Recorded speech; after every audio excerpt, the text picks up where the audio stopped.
This is Robbie Eagles. This is the loosest in Australian wrestling, Adam Brooks. Hi, this is Mimic. This is 5 times the world's heavyweight champion, the Scrap Daddy himself, Scrap Iron Adam Pearce. This is Brian Alvarez, and you are listening to Wrestle Radio Australia.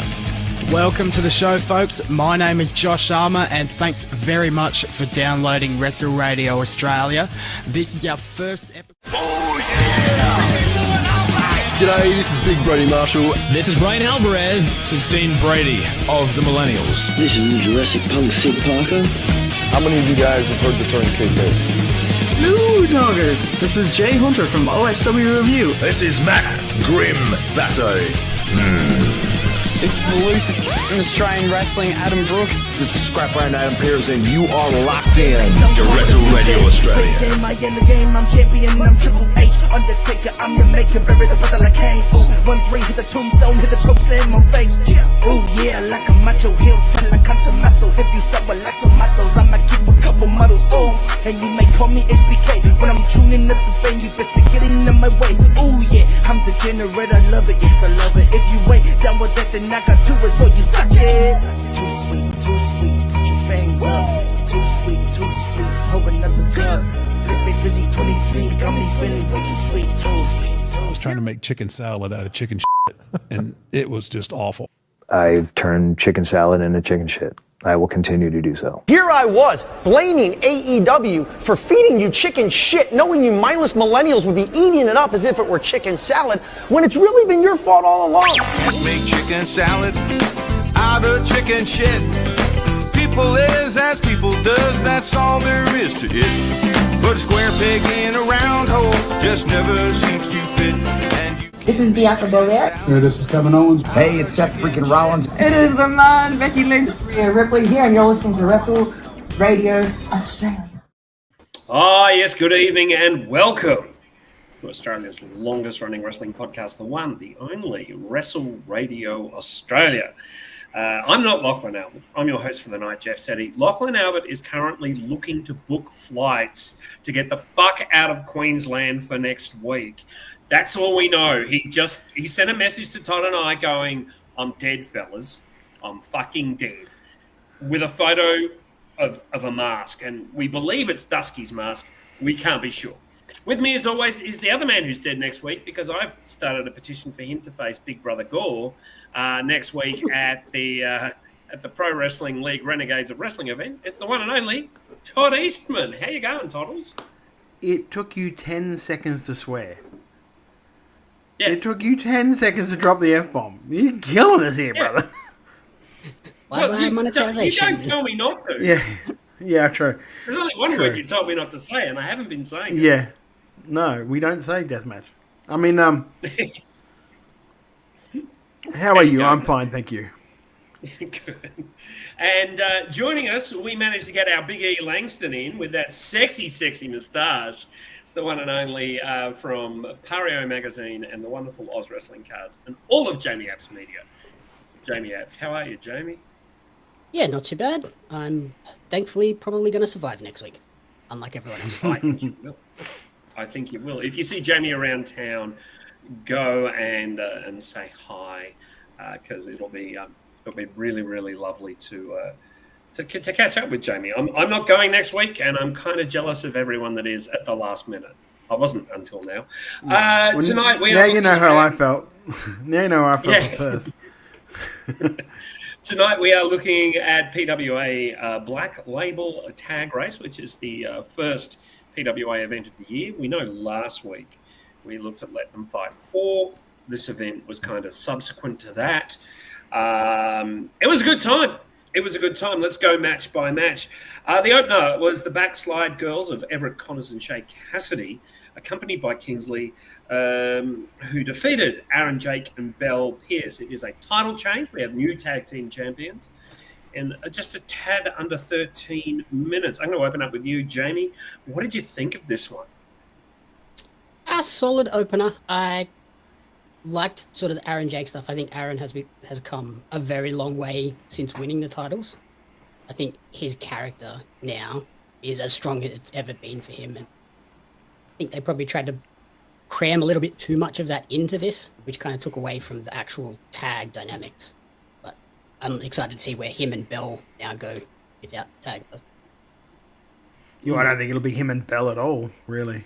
I mean, like, probably against each other at some point. Todd, your thoughts? A lot of this sort of, like, it confuses me, okay?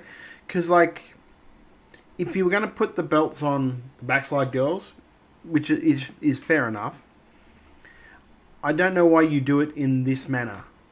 Because it didn't feel like you're launching them off in the best possible way. Because I don't think I've ever seen actual Everett Connor and Shay tag together. It's always been like it's always been like Shay and Kingsley tagging. So this was like the first time I've ever seen those two work. So there was a little bit of chemistry issues when it comes to that because they're just not used to working like as a tag. And secondly, like if you're going to have a babyface team win, you should have it because they've actually won the match, not that it was sort of just given to them by Aaron. Like if anything, it should have just been they had the match, like Belle Pierce falls victim to the backslide, and then Aaron turns on her after that. Yep. Yeah. Yeah. Because then at least you're like the backslide girls have earned it fairly, and then he's done what he's done because he's an asshole. Yeah. This way, it just feels like they were just sort of given the title. That's sort of where I was talking about how they tried to put too much of it into the match. It could have been a moment after that really solidified Aaron as the singles star by himself. To me, this was more. I'm hosting, so I've got to get that in. Oh, of course, I understand. I've got two comments. One is it was more an angle than a match. Like it felt like more an actual angle than a full match. And the other thing, and I think Shay Cassidy has come along so far, has become a really, really, really good wrestler. But Barnaby sitting around her midsection was kind of a distraction. It took away a little bit from her presentation. You've got Kingsley on the outside. Give the bear to Kingsley. Don't, because I think I personally, I don't know about you boys, I just found it a bit distracting when she was in ring because every time she moved, the bear would jostle. And I think it's wearing that gear for a little while, and I'm not personally a fan of it either. Yeah, I think it just takes away from her presentation. It's not a negative; it's just a fact from my perspective. But yeah, I think this was more an angle than a match, and as such, it achieved what it had to. Yeah, it was fine. From there, we had the first of the PWA Premiership 2025ve trios matches of Third Eye, Jay Sorbet, which is... Before you go ahead, Andy of Bob Backlund Fridges says, greatest entrance in wrestling history? No, because you obviously didn't watch the EPW Jesse Lambert coming out to the marching band and then losing in 20 seconds. That's perfect. That's beautiful. Classic Jesse Lambert. Yes. Great, Jesse. Our Wrestler of the Year last year. The PWA 2025 first round trios matches. Third Eye, Jay Sorbet, which is one of my favorite names in wrestling. Jay Sorbet, isn't that fantastic? Ty Thayer and Xander Sullivan defeated the Unbookables of Big Fudge, Billy Preston, and Skater Boy Pidgey. I'm going to say I think this is one of Third Eye's most prominent wins, and probably because they're beating names. I feel this is a really good justification for Third Eye, and it was nice to see them defeat a cobbled together team of three wrestlers that are more identifiable and better known than them. Todd, what did you think of this? Yeah, I really enjoyed it. And I was kind of dreading going into this. I'm like, please don't let Third Eye lose this, because in a way I feel like if they'd have lost this match, they would have lost a lot of credibility. Because they've been a unit for the longest time. So you would think that they would have that advantage of knowing each other's moves and where each other are going to be. And just that chemistry sort of thing that we've talked about. And which they had in this match. It was really good. If anything, I thought, you know what, if they really wanted to make something of this group, this is the place to do it. This premiership is the place to do it, to give like Xander and Jay and Ty a real, like, quote unquote push. By having them go a long way in this premiership would do wonders for them and create another viable, like, heel faction in PWA. So, but I really enjoyed it. I thought it was good. I like the idea of, like, the fact that Fudge thinks that he could find better partners than those two, but they're like, we've already announced it, so you're in the team. Oh, okay. So, but yeah, no, it was a good match. It like it says, it went for 9.5 minutes. It felt quick, but they got everything in that I feel like they needed to put this match over. It was a good little mover. Yeah. Jamie, what did you think, mate? I have been a fan of Third Eye for a while, since they sort of came into PWA as a group, and I, much like Todd, was going into this thinking, oh no, they're going to be in this big match again, and they're going to somehow fall victim to the unbookables. But I'm very glad they got through, and I am hoping this is a moment where they can maybe get to the finals and go up against sort of an MK Plus Ultra and really cement these two trios units as these are the people to watch. You've got to love the fact too that Xander never breaks character. Mm. He never breaks character in that. I love that about him. Yeah, look, I agree with you both. I thought this was a wonderful match. I really liked some of the triple team maneuvers from Third Eye as well. They had a really nice chemistry going. It's clear they'd worked together well. The Unbookables, as a slightly more comedic team, worked really, really nicely together. And they were a good first-round opposition for Third Eye. I'm so pleased that they won. And much like yourself, Jamie, I would like to see them make it to the finals. It kind of makes sense that it's MK Plus Ultra and them who we're kind of earmarking only because they're the identifiable trios in PWA. And it's a good thing to see. Wild Angel 2, as opposed to White Angel 1, who's the tag partner, says, always been a massive Xander fan. Third Eye is growing on me, and it's good to see them get a big win. Yeah, exactly. That's what we're kind of indicating. Thanks for also the got to smile say, there, Tom. Jordan on commentary in this Excellent. show was fantastic as well, with Yes. how he played off the Aaron Jake, Bell Pierce stuff and then flowed into this trios match as well. Yeah, I've said before when he's joined Gale and Rose. Please. Rose, thank you. Gale and Rose, like, I've enjoyed his work there. So just to see him move into that second chair was kind of effortless for him. It was really good. I really did enjoy it. And I liked him asking, like almost stopping the commentary and asking Aaron Jake, what are you doing? What the hell are you doing?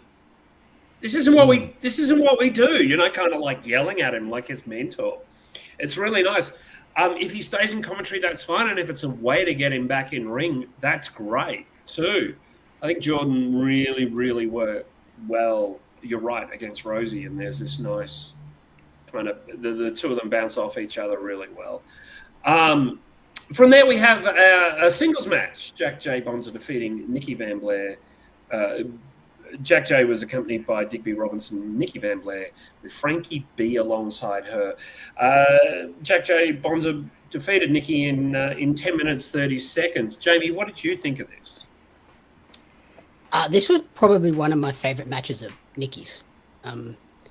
Obviously, going up against Jack, that's a lot easier than going up against anybody else, I guess. But they did a great job. A lot of story to begin with, and then built into just let's get into action, and that was awesome. And I love the crowd reactions between Bonza and Digby too. They just get absolutely ripped into by the crowd. What did you guys think of the short spot? It was a bit weird. Yeah, I wasn't in love with it. Let's say that. I was the same, but then I was like, well, Nikki would have completely agreed to this, so like it's not my place to really be upset or go, oh well, that's a bit off when like she's agreed to it. So it's like, cool. Yeah, on a sort of Mardi Gras themed show, it probably feels a little bit out of place. But as a spot, I didn't it didn't add anything to the match. I look for things to add something to the match. Like, there are other ways to indicate that Bonza's, the character of Bonza is particularly unpleasant in relation to someone like Nikki. There are other ways to transfer that. And I just felt that spot was a bit, I don't know, it just didn't fit for me. Like, I completely agree with Jamie. I think this was one of Nikki's best matches. And like, she got to show a lot more work than what I've normally seen. Because I know that like PPK are very character heavy. So, and also, like you said, working with Bonza, you're working with a real pro as well. So he's probably given her a bit of confidence that she could pull off a lot of the stuff that they did. If you know what I mean. If that makes like sense. But no, I enjoyed it was a nice little piece of business. The Digby Bonza thing, like, I get it, they're two rangers, but I just, like, well, that's basically why they're together. It's weird with the whole, like, he's Bullet Club, but then he has Digby, and there's been no real explanation to why all of a sudden they're together. And they don't really fit. Like, one's a DJ and the other's Bonza. Or whatever he is. I don't know what he is, DJ or... Yeah, he's a guitarist in a rock band. There you go. And one's Bonza, which is the furthest thing from a guitarist in a rock band, or even, like, going to rock shows that you will meet. But, yeah. Yeah, it is a weird like, the match was good. The match was fine. The match was really good. I hope it continues, because I think from my perspective, I would have liked Nikki to have gotten the victory in that specific event. So I'm hoping it continues. Don't get me wrong, I didn't like the spot, but that doesn't mean I didn't like the match. No, 100%. That was really the only downer I had of the thing. Yeah. Was that. Otherwise, it was really good. I'm hoping that Nikki keeps fighting Bonza until either a redemption happens or Nikki gets her win. And I think I'm hoping that's what we see this year. I'm hoping that maybe it works to a tag match between Digby, Jack, Nikki, and Frankie. So maybe next show it's like Frankie and Digby. Yeah, that's a good point. And then you know what I mean? Like, they've got places they can go with it easily. It's almost like you booked this stuff. Speaking of tag matches, our next was the next trios match of the PWA Premiership 2025. MK plus Ultra of Cosmo Cooper, Kai Drake, and Michael Spencer defeat Hari Singh, Robbie Thorpe, and Tony Sin of POM. Todd, what did you think of this? This was like this was the start of my 3 favorite matches of the show. I really enjoyed this. Like, the chemistry between MK plus Ultra is great. Like, I think Kai Drake has stepped up so massively since Coliseum. Like, so massively. And Cosmo is going to learn so much by being with the two of those guys, if he hasn't already. And it was so good. Like, Hari Singh, Robbie Thorpe, and Tony Sin with the whole full-on English thing. That's pretty cool. Tony Sin coming out and, like, almost, I don't know, denouncing everyone that's of a different sexual orientation, coming out with the whole... That was like, holy shit, you're really going for some heat here, kid. Like, I enjoy heat. I don't know if I'd do that. But I enjoyed the match. I thought it was really good. Yeah, this was like Todd said, one of the stretch where I really enjoyed the show. I was actually really shocked at how well the POM's team works together. I kind of, when they would announce, I was like, oh, it's kind of just a throwaway team. But they worked awesome together, and I was expecting MK plus Ultra to win, but as the match wore on, I was like, they might get an upset here. And they didn't, but it was it was a good one that had me teetering on who's going to actually win this. It was nice to have that feeling. I agree with both of you. I thought this was a terrific match. The teamwork on both teams was really strong. I mean, we speak at length about how entertaining Robbie Thorpe is, and he brought it again in this match. I like this so much, but ultimately I think the right team went over. But I can see more of Pom coming out, like as in I can see them teaming together more and being together more, and I kind of like that. Speaking of teaming, looks like Robbie will be back in the future as well. They're sort of done a backstage promo teasing him against Ben Braxton on a future show, so that'll be a banger of a match. Well, if they're in the premiership, then it's like premiership's not a knockout, is it? It's like round robin matches. Usually, yeah. I think last year it switched to knockout because it's not like the first year was when they were taping. At the school. And now I think when it's just one off each show, I think it became a knockout for those. I might try and find out if it is or not. If anyone in the chat or in watching, please let us know if it's a knockout or if it's round robin. I'd imagine it's round robin though, because you would think if it was a knockout, there would be some sort of a bracket out, so you could know what teams are in the thing. Yeah, but then they haven't announced the rest of the teams either, so they might be kind of waiting for some of these matches to play out to then move them into the knockout. Yeah, stage. True. But that's not normally how you work it's that a out. trios match, so we could wait for the result of the main event, and now one of those teams goes into the tournament. Well, Todd Lachlan and Jamie are available. Look, I can put the three of you up if I want. That's already done. Don't worry about it. I don't win. I don't win in singles matches. I don't win in tag matches. I don't think I'll do all that good in trios either, brother. I'm just saying. I've seen how hard Kydrake hits. I don't want any involvement. Well, he can put his finisher on you, mate. Speaking of teaming, I really like this.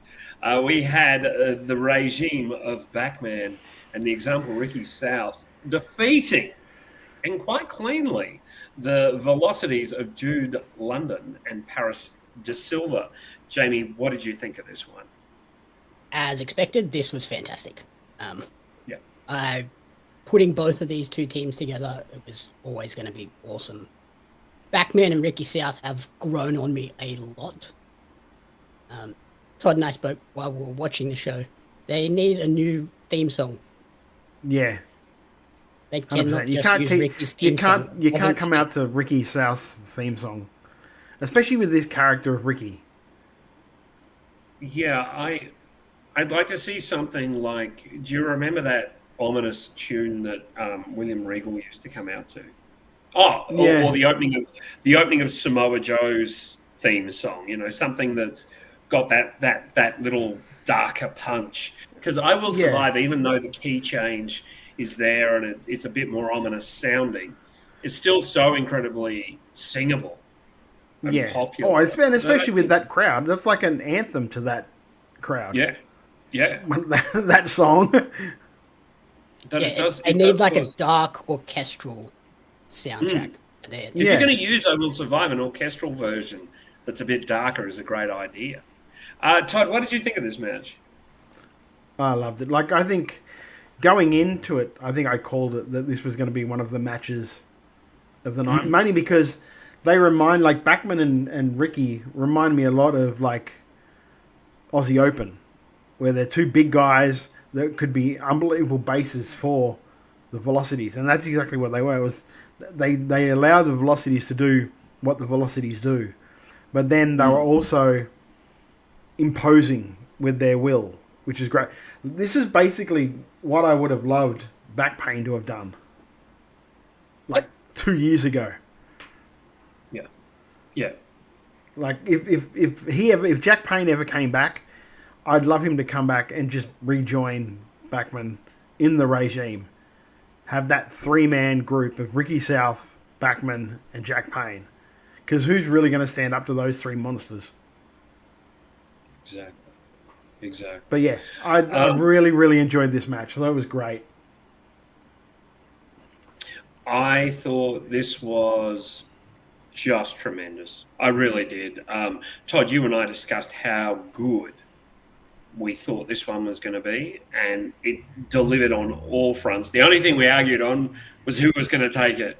But it was pleasing. It was very, very pleasing to see the regime take this one out, because surely they've got to be considered number 1 contenders, and that is going to be a very frightening prospect for the Backslide girls. Yes. Just great. Just great. Ricky South is so freaking good at what he does. Yes. And Backman has always been great, but he seems to have lifted since being in the team with Ricky. He seems to have gone up another level.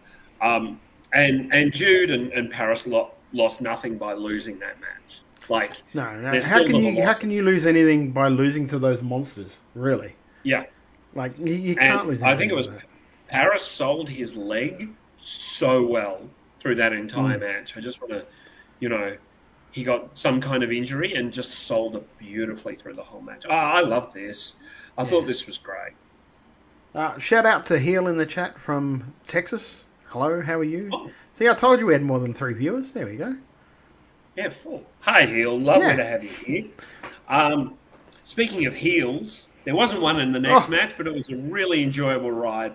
Ben Braxton defeated Lena Cross in 10 minutes 49. Todd, have your words. I'm so happy this happened. I'm so happy this happened.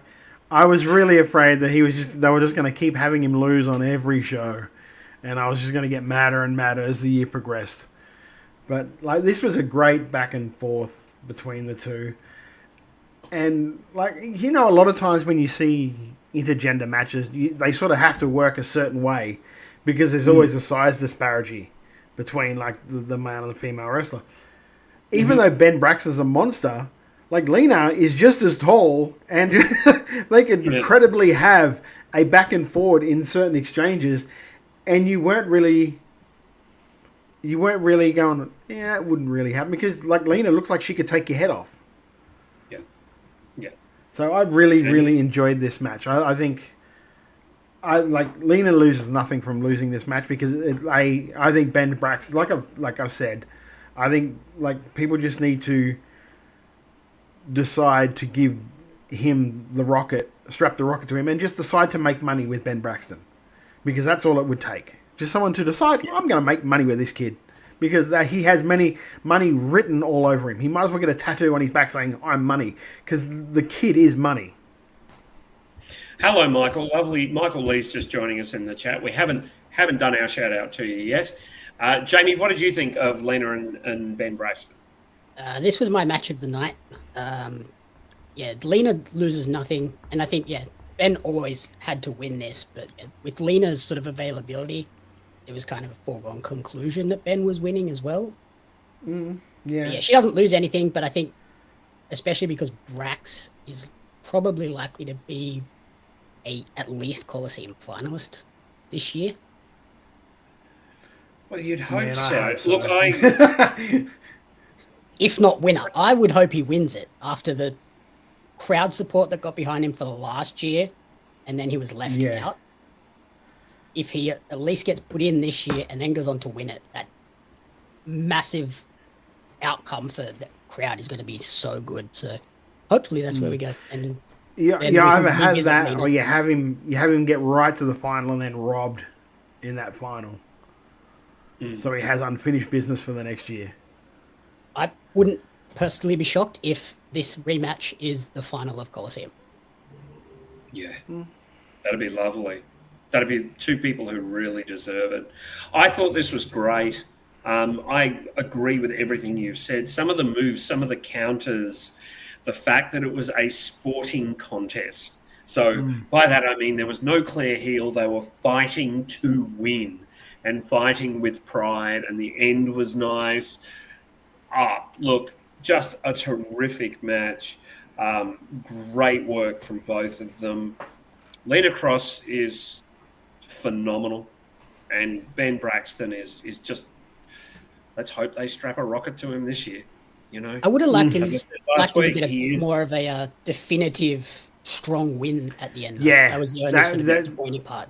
Quick little roll up. You've actually you triggered that in me too, because I'd forgotten all about that. But yeah, if you're gonna have him win, have him win. Yeah, unless you're planning to like do a rematch soon with the two of them, where he wins definitively. I think, yeah, you just have him win. Have him win. Like you're putting him over anyway.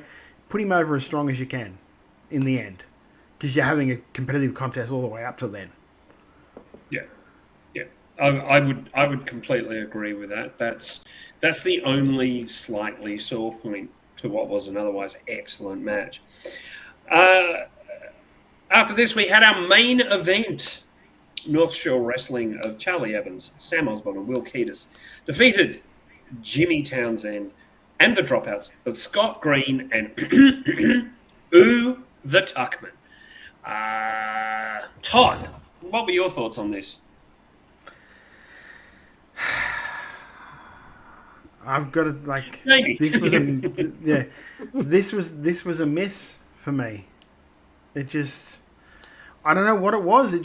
It didn't feel like a match. It felt like a collection of spots and a lot of stuff that made no sense. Like there was a spot there where they dragged, who was it, Jimmy? Yep. They dragged Jimmy up onto the stage, put him through a table, and then dragged him to ringside to just leave him ringside. Yeah, they didn't even put him in the ring to go for a pin. No, they just left took him back to ringside.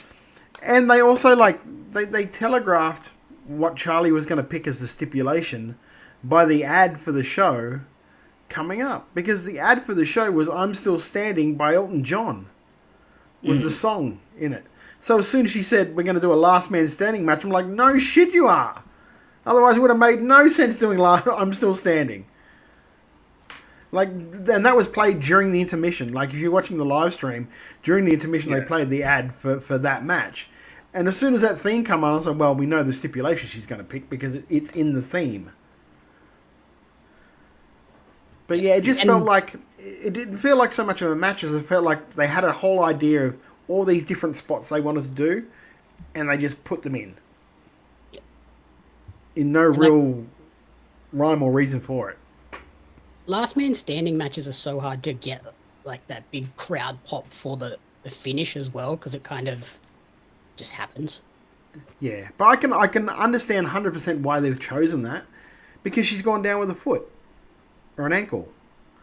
So why wouldn't you pick last man standing? Because you can really play off, like Charlie can just attack the shit out of that ankle the whole match and have Jess constantly fighting to fucking get up. And it doesn't matter how much like Charlie submits to an armbar is not going to stop her from standing up.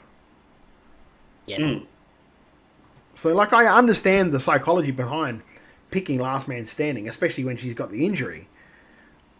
It just felt like the decision for the thing felt telegraphed because they played the... Maybe they shouldn't have played the bloody trailer until after the show. They should have just put a thing up going, this is what the next show is. With no... Yeah, just put no the poster giveaways. up. Yeah, no giveaways about what the stipulation for the match is. Jamie, your thoughts? Sorry. Yeah, no. Matt Husway just popped me. Sorry. Please read. Matt Husway, of course, says, I hate to think what the stip would have been if the video package had Tiny Dancer as the music. Yeah, well, you know, maybe it's put your opponent in a ballerina outfit. Oh, dear. That's funny. We should get you on a show sometime. Jamie, your thoughts? In terms of the actual match itself, the dropouts are again a standout. Their connection with the crowd is so amazing. That entrance, I saw one of them put up a TikTok this week of, hey, do you like the Yeet entrance in WWE? May I introduce you to the Dropouts? Because their entrance is just very similar.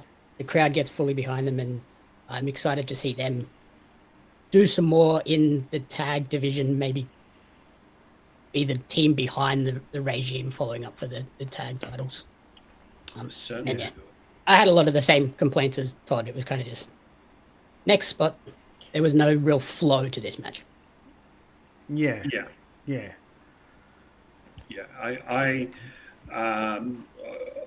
I agree completely. I felt like the match was almost two matches going on. So there was stuff that was going on outside the ring, which, as you said, Todd, had no relation to the match. Like, yeah, sure, getting I understand, Townsend. Drag old mate up there and put him through the table, but then just leave him there. Leave him there. And if you're going to drag him into the ring, drag him into the ring and try and pin him. It just made no sense. Because, the drama can be him trying to get back into the ring to help his friends out. But if he's already 3/4 of the way there, what are we doing here?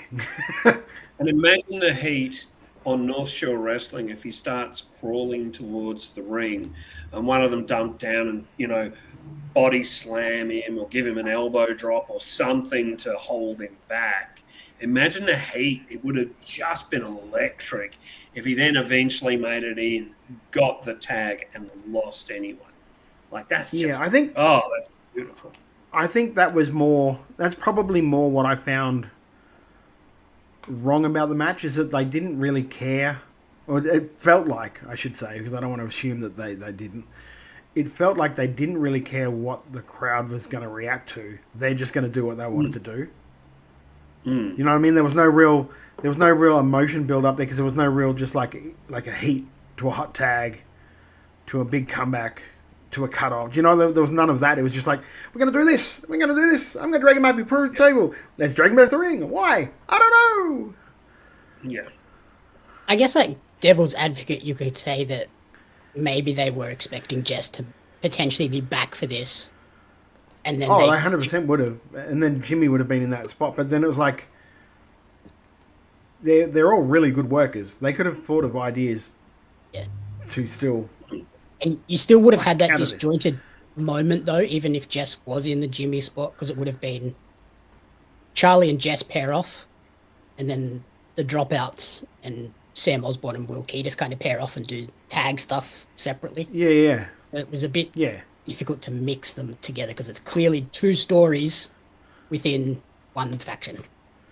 Yeah. And it's a shame, because, all six of these folk are great. I'm really entertained by all six of them, but I just found a disconnect within the match. I also thought it was probably... I would have swapped this to be the semi-main and then had Braxton and Lena close. Yeah, they couldn't do that because stipulation. They had the stipulation to build to the next show. I get it. So that was... I get that was always going to...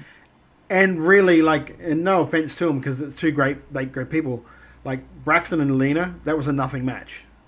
It was a match on the card. In that match. Yeah, there were just a match on the card.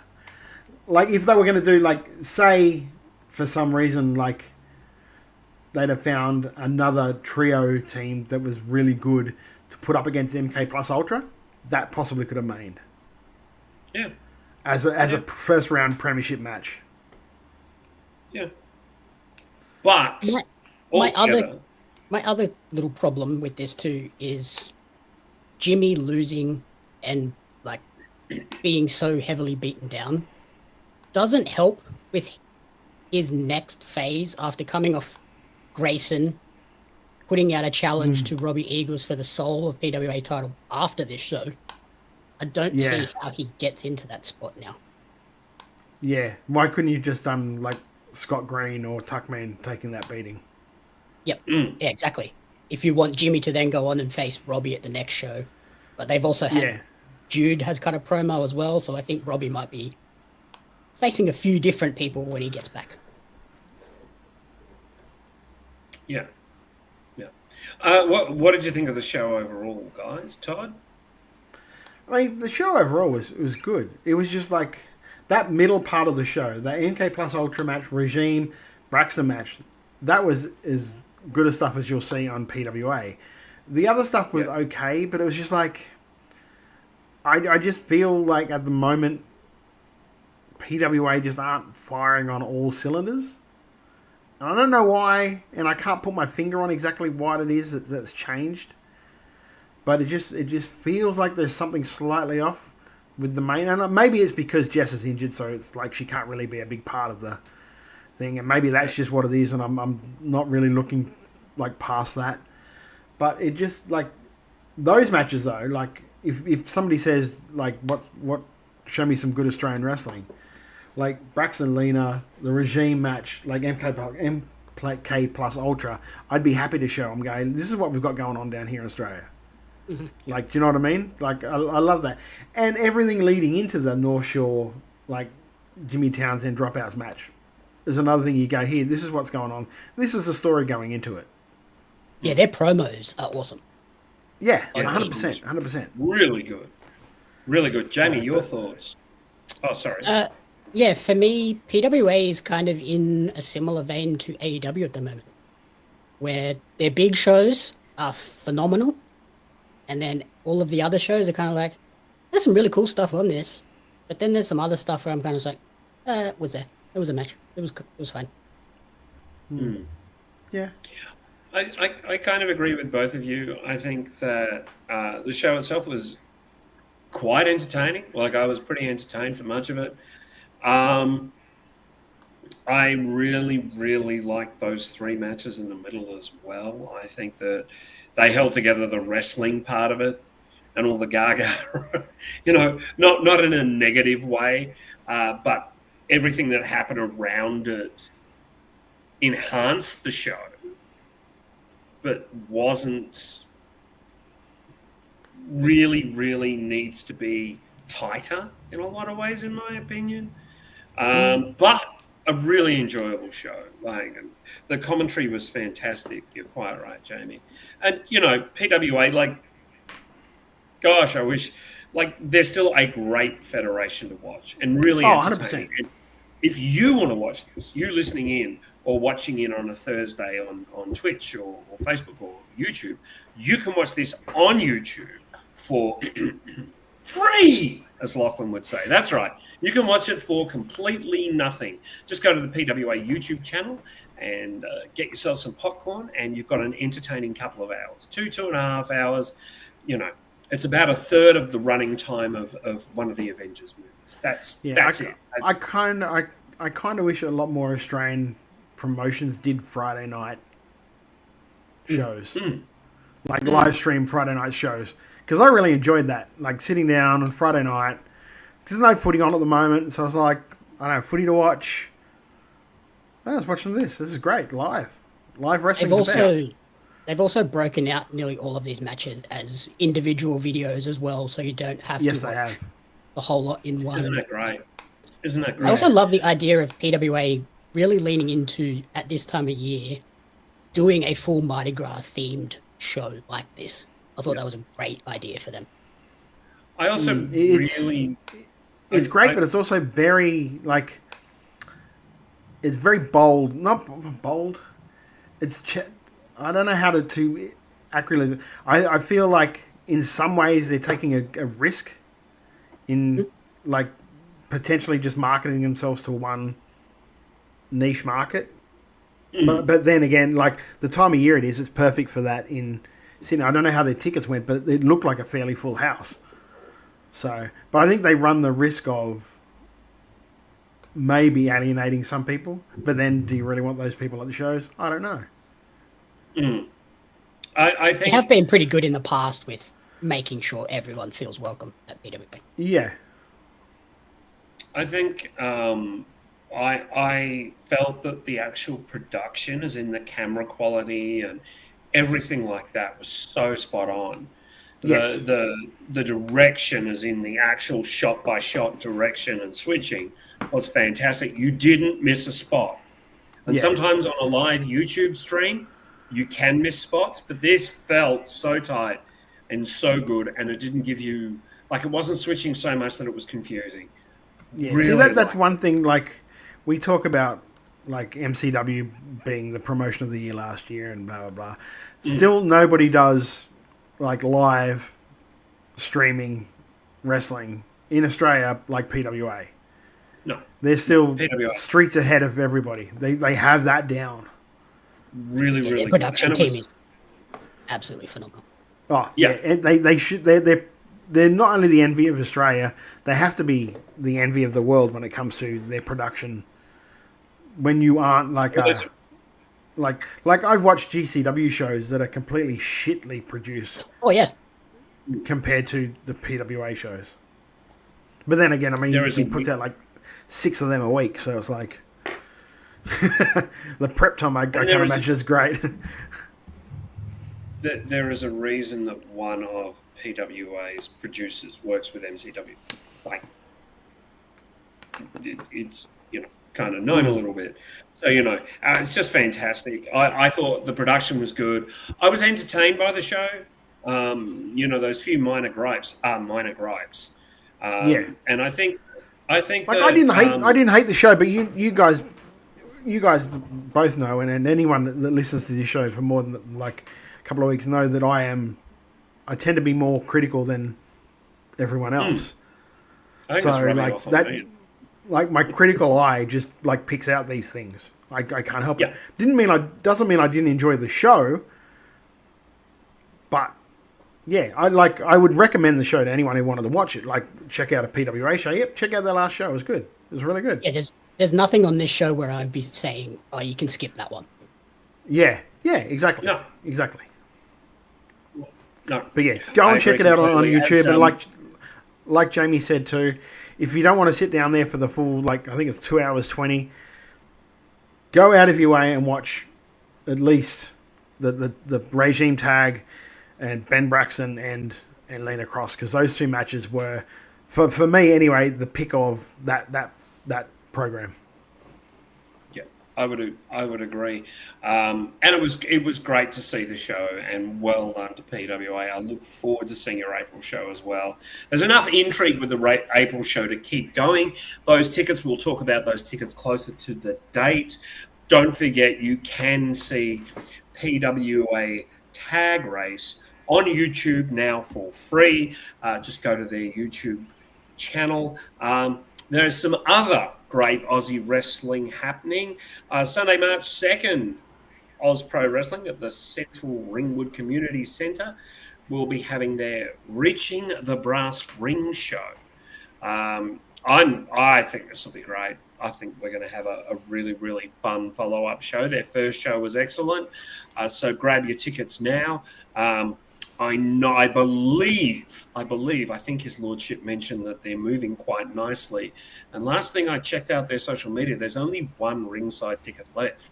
So you want to get into Oz Pro Wrestling because they're doing great work. And I think I'm very interested to see the maturation. Yeah, absolutely. And this one's got Erica Reed defending the IPW Women's Championship. So it'll be interesting to see where that goes. Oh, and Matt Huswaite informs me that he thinks the ringside seat has gone now. The following Sunday, on the 9th of March, Renegades of Wrestling present We Are Renegades 2025. Doors are at 6, bell time is at 7. It is a family-friendly event. It's a little bit later than the Renegades' normal stuff. Of course, the big announcement this week came. Former WWE star, former NXT Women's Champion, former Tag Champion, Indy Hartwell, returns to Australia. And this is her first match home in Melbourne since she left some 6.5 years ago. Be very surprised if she's not facing Aisha or building towards facing Aisha. But, man, it's going to be great to have Indy back. There are meet and greet tickets and all kinds of things as well. There is the Renegades of Wrestling World Championship, the triple threat match. Levi Nixon, your current champion, is taking on Emin Usman and Mitch Waterman, the two most recent champions. That's going to be great. And as always, the Renegades Rumble is coming with competitors to be announced. I expect that the aspirationalist Lockie Hendricks will be there, and that's always an entertaining thing. MCW anniversary is on March 15th at the Thornbury Theatre. Tickets are on sale now, mcwtix.com.au. A couple of matches have already started to trickle through for that. Interestingly enough, Robbie Thorpe versus Adam Brooks for the Adam Brooks' belt title. Icons explode. This is going to be fantastic. Yeah, that's a great match. Just going to be brilliant. Can't wait for that. I unfortunately will not be there because I'm booked to be in Adelaide for something or another. WSW reminder, if you are going to WSW in Adelaide, it has moved venue due to a scheduling clash with something called the AFL. I mean, who knows what? AFL. No. AFL. Okay. It's the male version. It's the male version of the WAFL. Okay. Cool. Or the AFLW. Yeah. Yeah, it couldn't be as good, though. The show will now be held at the Adelaide Showgrounds in the Ridley Entertainment and Convention Centre. All tickets are still valid and seating remains the same. There's been extra seating added, so if you haven't already, right now is the time to get tickets. They're there at the end of March. Tickets for WSW are going incredibly quickly, so if you're planning on going, grab your tickets soon. Talking of tickets for the Pro Wrestling League with Renegades of Wrestling, Australian Wrestling Supershow for the night before AEW Grand Slam are on sale now through OzTix, standing room only left. Listen to this card. Okay, the OPW... This is a massive... Sorry before you got into it. Like, last night, when I was writing up the rundown, because I hadn't really... I knew what the card was. I've known what the card was for a while. But actually just writing it out, I was like, holy shit. When you look at it as its entirety, and I was thinking about this today at work, this has to be one of the strongest Australian wrestling cards that I can remember seeing in a long time. And I hate to say it's a Perth, but I think it beats the Perth show, to be honest with you. When you look at it. The best overarching all of Australia card I've seen in a very, very long time. Yeah, cause, the fact that Jesse and that Mikey and everyone involved there have gone out of their way to involve as many different promotions as possible in this show is an absolute testament to them, because they could have quite easily done Pro Wrestling League versus the World.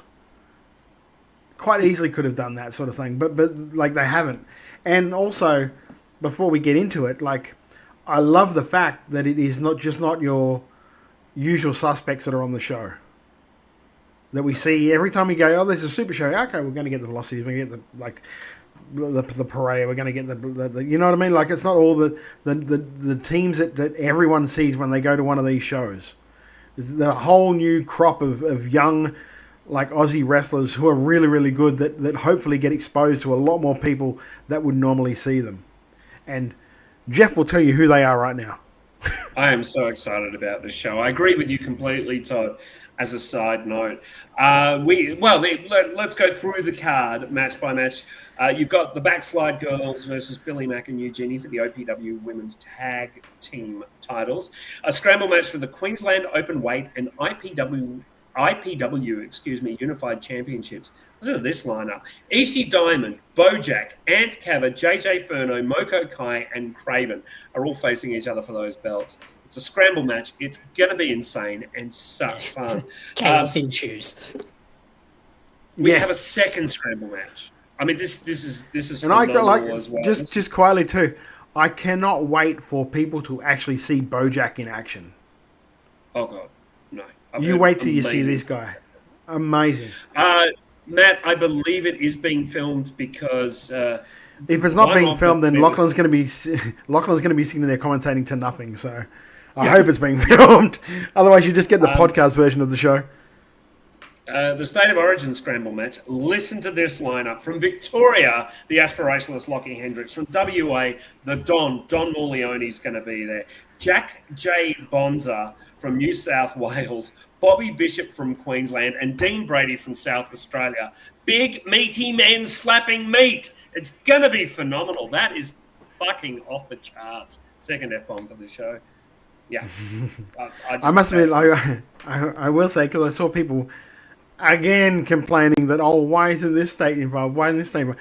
So I sent a cheeky little message to Jesse, just to be a smart ass to him. I said, look, mate, I've done you a favour. I've saw some from Tasmania. I looked quickly, and there's a couple of guys from Slam I can bring. It took a lot of hunting, but I found someone in Darwin as well. So you just let me know, and then they'll be there available for you. To which I got, shut the fuck up, Todd. Fair enough. We've got the PWL Tag Titles ladder match. Strong 94 versus the Dropouts versus the Ambush versus Team QWA of Trent O'Day and Sam Cannon. Hell's bells. More chaos. That is going to be... Yeah, that's fantastic. It gets better. Sorry, I just want to... Andy's like, as a native... Andy says, as a native Tasmanian, I'd love to see someone turn up. You know what? No one actually contacted us from Tassie. Simple as that. Simple as that. There you go. The Battle of the Beasts. Rip Riley versus Caveman Ugg. Yeah. Holy shit. That's big meaty men slapping meat right there. Yeah, that is amazing. Triple threat match for the Renegades of Wrestling Women's Championship. Your champion, Aisha, going up against Lil Nas and Lena Cross. Somebody get me some popcorn. Yeah. Size differences. The size differential is going to be phenomenal, and you can bet they're going to have fun with that. Aisha is still one of the most improved wrestlers in the country. Lil Mars is really hitting her straps, and we cannot say enough good things about Lena. Once Little Mars stands face to belly button with Lena Cross, this match will kick off. It's going to be fantastic. We then have the champion versus All-Stars 10-man tag match. The PWL champ, Ricky Utomi, has gathered together the Renegades of Wrestling champ, Levi Nixon, the UPW champ 13, the Wrestle Rock champ, Jake Taylor, and RCW Emerald Crown champ, Zach Sabbath, to go up against Yeet Stephen, Emin Usman, Matt Hayter, Jesse Love, and Lachlan's favourite wrestler in the world, Edward Dusk. That's just amazing. How good is that? Yeah. What a group of 10 individuals. When I stood, just looking at, the fact that they got 5 champions from around the country together in one place is, so good. So very good. Yeah. And Zach Sabbath. There's no one in there who's making up numbers. They are all freaking phenomenal. And that's the thing too, we know all these people, we know a lot of them, but a lot of people have never seen Yeet before. A lot of people have never seen Jesse Love before. You wait till you see this guy. He's carved out of fucking granite, and if he brings his valet, if he brings his valet with him, she packs a slap. I give you the hot tip because I felt it twice. I'm probably going to feel it again in March. So here we go. And then we've got a triple threat match of Todd Eastman versus Robbie Eagles versus Zeke Andino. With Mitch Ryder standing outside the ring while Todd gets beaten up. I couldn't be better. That's money right there. That's money right there. Zeke Andino versus Robbie Eagles versus Mitch Ryder with Todd in the corner. I mean, that is going to be phenomenal as well. You've got 3 of the best workers in the country. If you don't already have your tickets, you can probably still be squeezed in on standing room. If you want to park your tush, you're shit out of luck. This is going to be amazing. Do not miss this. Be 100% talking completely out of character here. There isn't 2 better wrestlers in Queensland to be able to step in the ring with someone who is as accomplished as Robbie Eagles, as Zeke Andino and Mitch Ryder. Yeah. Especially over the last 2 to 3 years, both of these guys, Zeke has just worked his ass off doing like tours of Japan and honing his craft and getting everything in line. And I manage the guy, so I'm around him all the time. I know how hard Mitch works, and I know how talented Mitch is. And I cannot wait to see those three guys get in the ring and just tear the fucking roof off. Because I reckon that's what's going to happen here. Because, yeah, I know, speaking just from my corner of Mitch, I know how, like dead-eye focused Mitch has been on this match. So I can't expect him to walk in and just mail it in. And I know Robbie never mails in any match at all. So this is going to be an absolute I spoke to Zeke cracker. before Christmas, and he's very much the same way. He's 100% focused on this is the match of the year for him. This is going to be absolutely phenomenal. Like the whole show, there's not a piss break match amongst them. Essentially, no, not at all. Let's be honest, not at all. And I have some advice for you, Todd. Speak to Welchie about how to take one of Robbie's chops, because like Welchie has been chopped by Robbie, and good luck. You act like this is the first time I've been across the ring from Robbie. This is like the sixth time I've been across the ring. I've always been hit by something. It's a dive. It's a baseball slide. Suicide dive? Yeah, no. You Well, got a suicide dive. Technically, Tim and Mitch caught him because I kind of went like that. Pushed them in the way. When I saw him. Yeah, the preservation. I'm an old man. But no, I remember catching. I have caught a baseball slide from him. That was fun. Yeah. So, there's some really, really exciting things going on next weekend. If you can get to Brisbane, do so. I'm seriously considering looking up flights at the end of this show. Jamie, I'm the big spoon. I told you last week. But excitingly, open to all wrestling trainees and pro wrestlers looking to sharpen their skills and gain insight from one of the best in the business. You can join wrestling legend Chris Hero for an exclusive speaking seminar at Eaton's Hill Hotel on Friday, Feb 14 at 12 p.m. $85 for a chance to learn from a true pro and long time, one of the world's best. Direct message 3 Count Pro Wrestling Academy on Instagram or Facebook to secure your spot, or you can email 3countwrestling@gmail.com. Sorry, 3countprowrestling@gmail.com. 3countprowrestling@gmail.com. This is brought to you thanks to our friends at 3 Count Pro Wrestling Academy in collaboration with Pro Wrestling League and Renegades of Wrestling. It's just going to be the best. Like what? Yeah, I know. Like normally these type of ads we don't put into, like these don't normally go into these type of shows. But I actually know that a lot of workers listen to the show. So if you are coming up to Queensland, even if you're just coming up to watch AEW and you were going to catch a show, or if you're on Rock and Roll Wrestling, or if you're on Tamashi the day after, and you've got time to get to this thing before you go to the shows, I would honestly recommend doing that. Not only is he a fountain of information, the guy's also a current agent at AEW. I know he has a lot of say with Ring of Honor at the moment there as well. So if it's someone that you just want to meet, to get your face in front of, this is a hell of an opportunity to do it, because this has only really got announced. Well, I only really found out about it yesterday or the day before, because I got asked to make the graphic for it.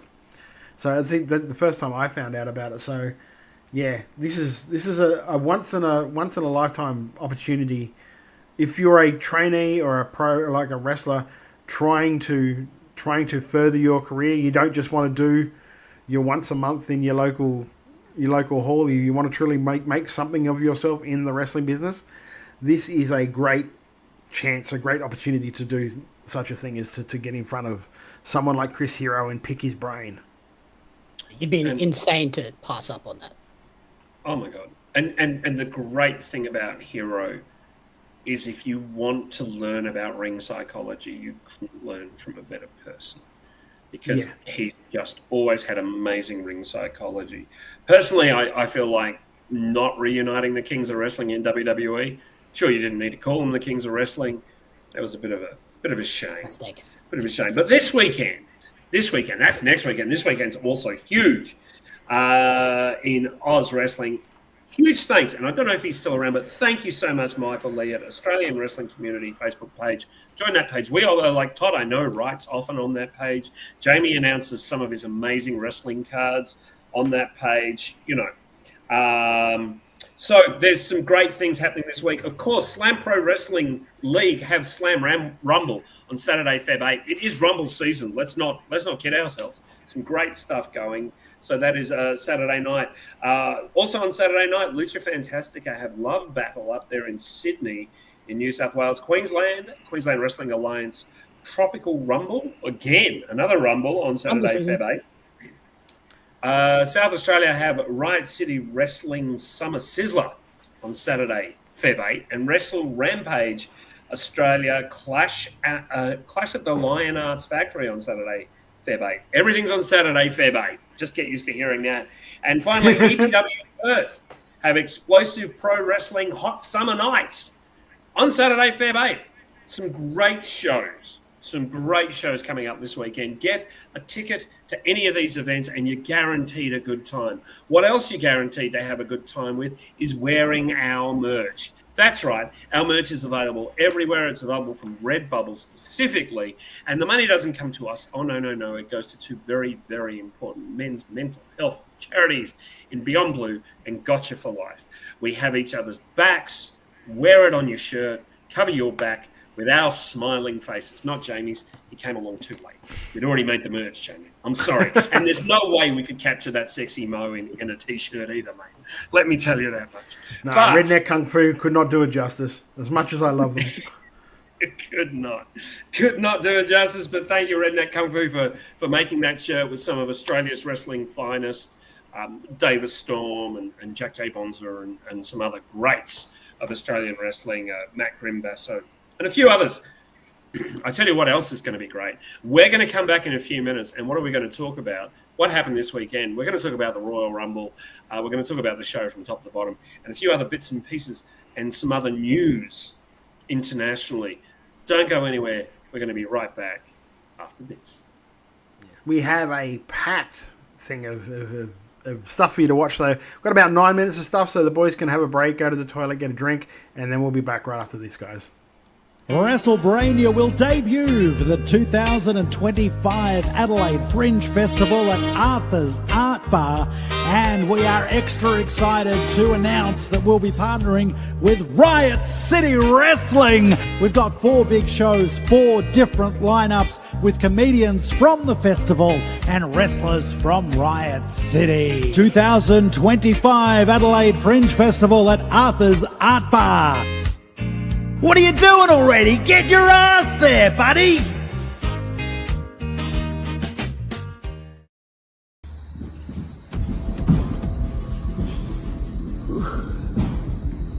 I'm going to keep this really brief.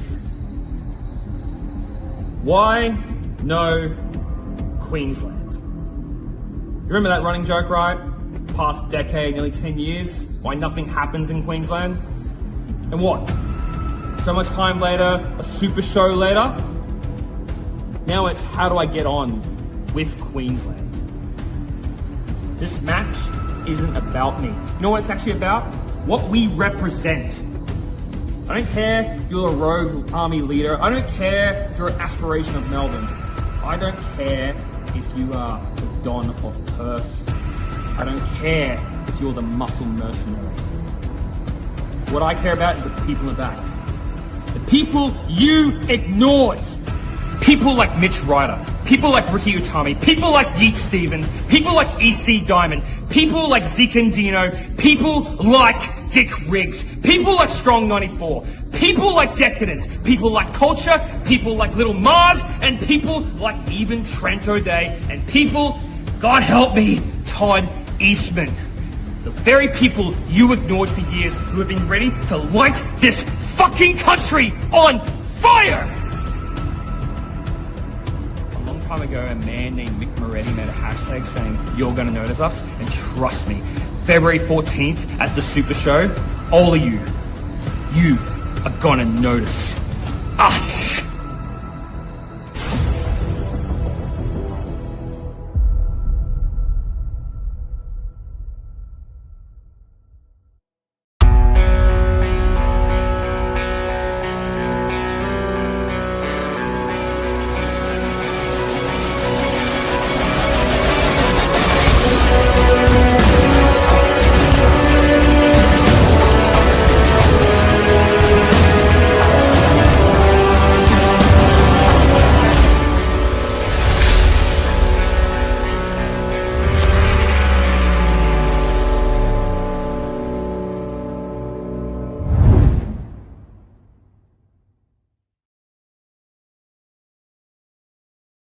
Hey, it's Simon Tackler, and I'm here with the greatest, Jarvis, a man who's had a hell of a career here in MCW. And it's awesome to sit down with you, man, as we head into a brand new year. It's 2025. Yeah, it is. And I know for a lot of people, they're saying this is going to be their year. This is going to be when they put their stamp on MCW and take it to another level. Everyone's got their opinion. But you also kick things off with a target on your back after what went down at Endgame. Listen, I was over it. I was sick and tired of being used as a lackey.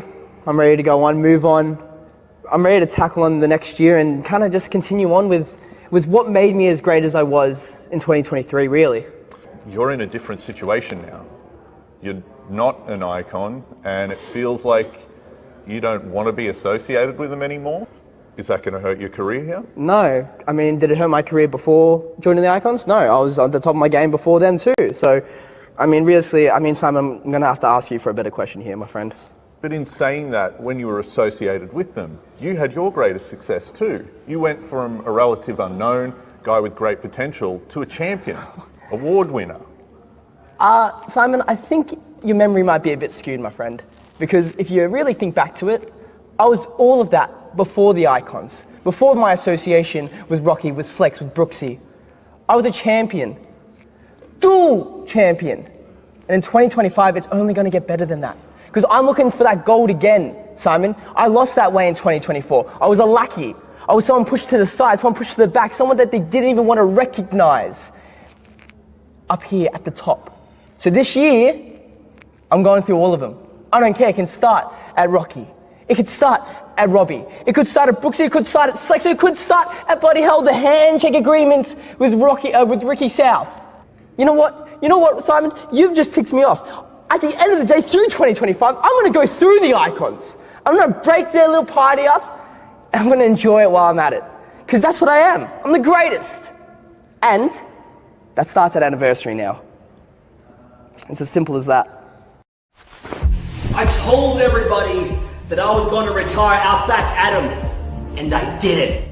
Come on, Adam, kick out. I told everybody that I was going to retain my Pro Wrestling League Championship, and I did it. February 14th at Edens Hill, all eyes are going to be on the Australian Wrestling Supershow. But more importantly, all eyes are going to be on me, Ricky Utomi, current defending Pro Wrestling League champion. So this is a call out to every single professional wrestler in this country that thinks they're the best. I want you in this ring. Whether it is by my side or facing across from me, I'm going to prove, hell, we're all going to prove that Australian independent wrestling is the best professional wrestling on earth.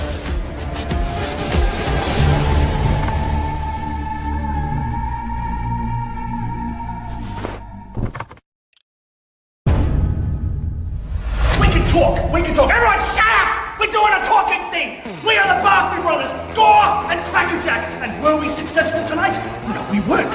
Are we going to handle this tragedy with equanimity? No, we are not.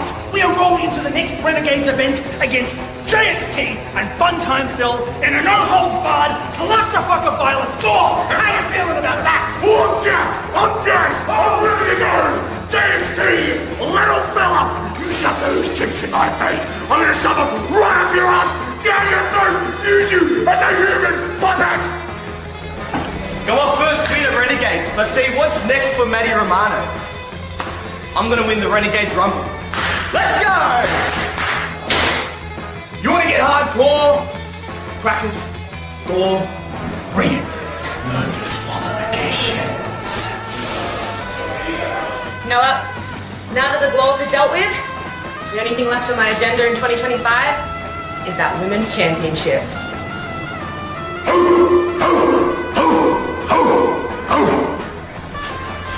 Seriously? Ew! Get out of my face! For those of you who are uneducated, what I was saying with those grunts is 2025 will be my year. I will be taking back my gold, and I will be fucking everyone. Going into 2025, I've got 2 words for you, Aisha. Unfinished business. You guys heard it, but I want to know, is it true? Is it real? It's true, Lindsay! Juicy smack, baby! Mwah! Yes!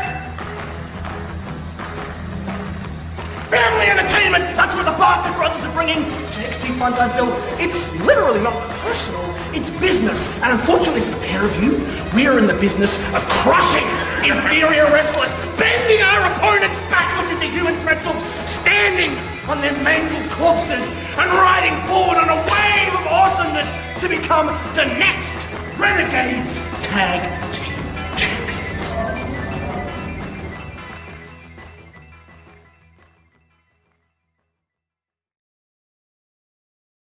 Kick off your AEW Grand Slam weekend the right way with an unforgettable night of wrestling action at the iconic Eden's Hill Hotel in Brisbane on Friday, February the 14th, as Pro Wrestling League and Renegades of Wrestling present the Australian Wrestling Supershow. With an open door policy, expect the unexpected. You never know who might appear to shake things up. Whether you're a long-time fan or new to the Australian wrestling scene, this is the perfect way to start your weekend off with a bang. Get your tickets now from oztix.com.au and don't miss this incredible night of Australian wrestling action.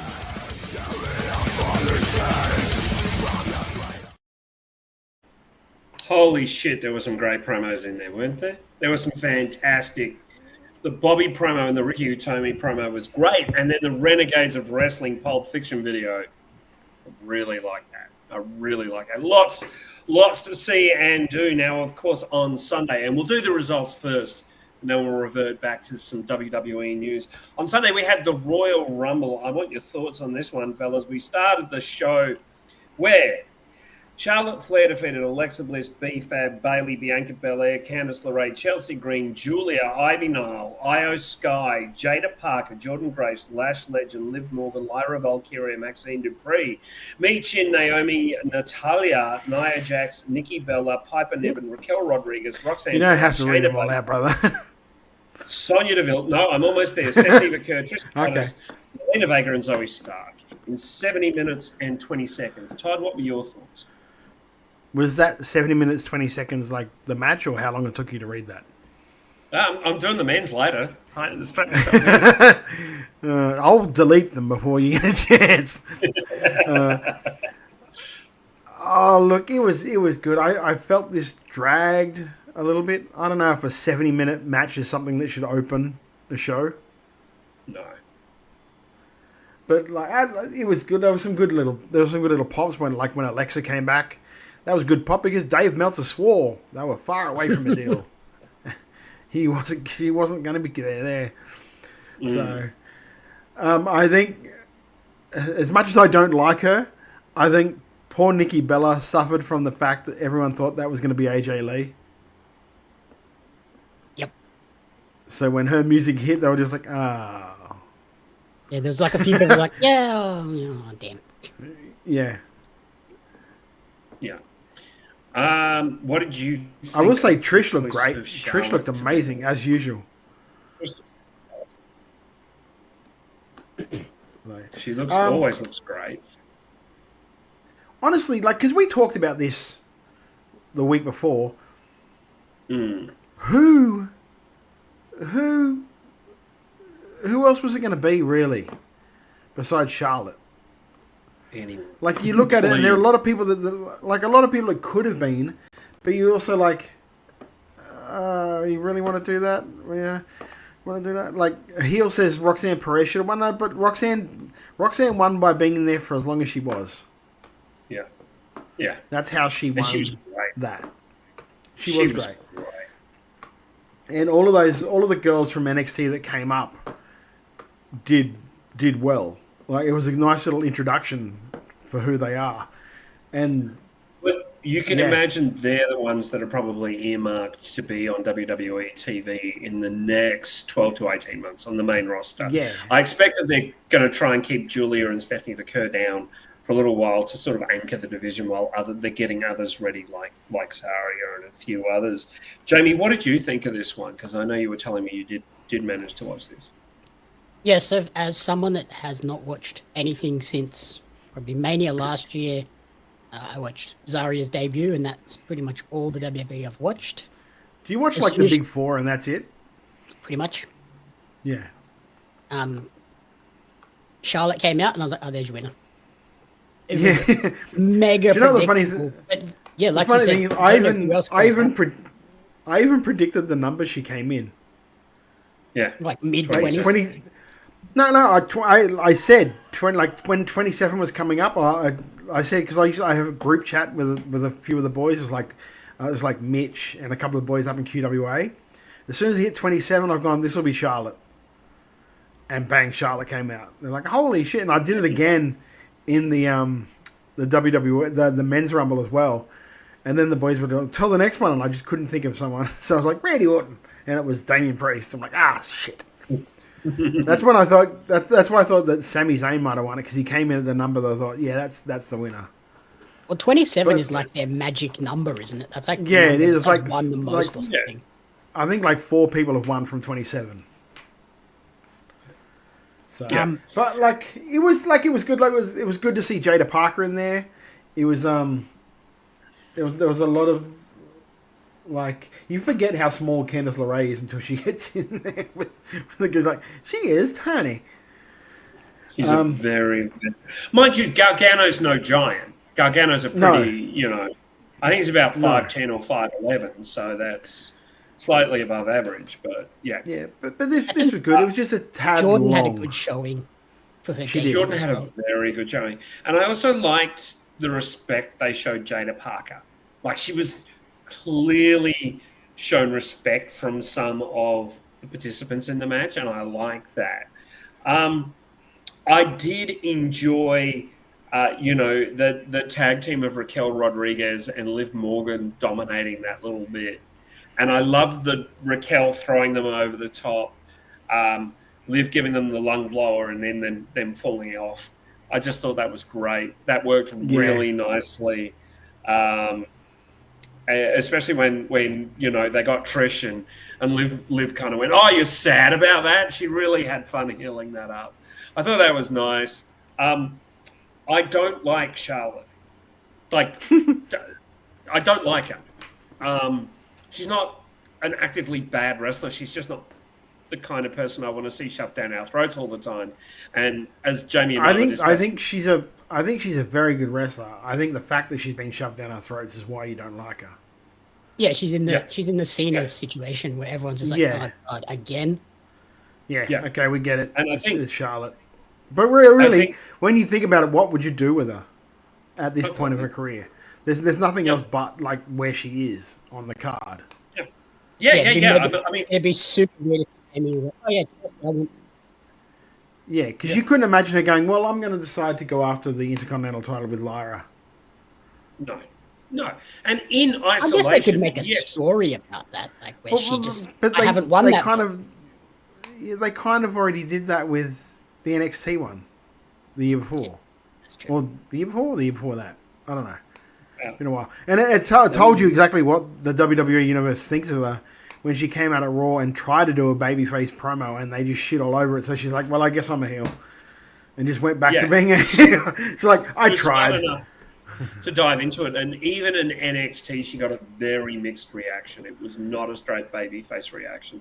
I would expect they're going to try one more time and then just dive right into her being a heel, because they kind of have to. Yeah, it's going to be interesting, because if she doesn't comes out in SmackDown and tries to be a babyface and they still shit on her, and then Tiffy comes out and gets the reaction she gets, it's like, what, are we turning Tiffy face?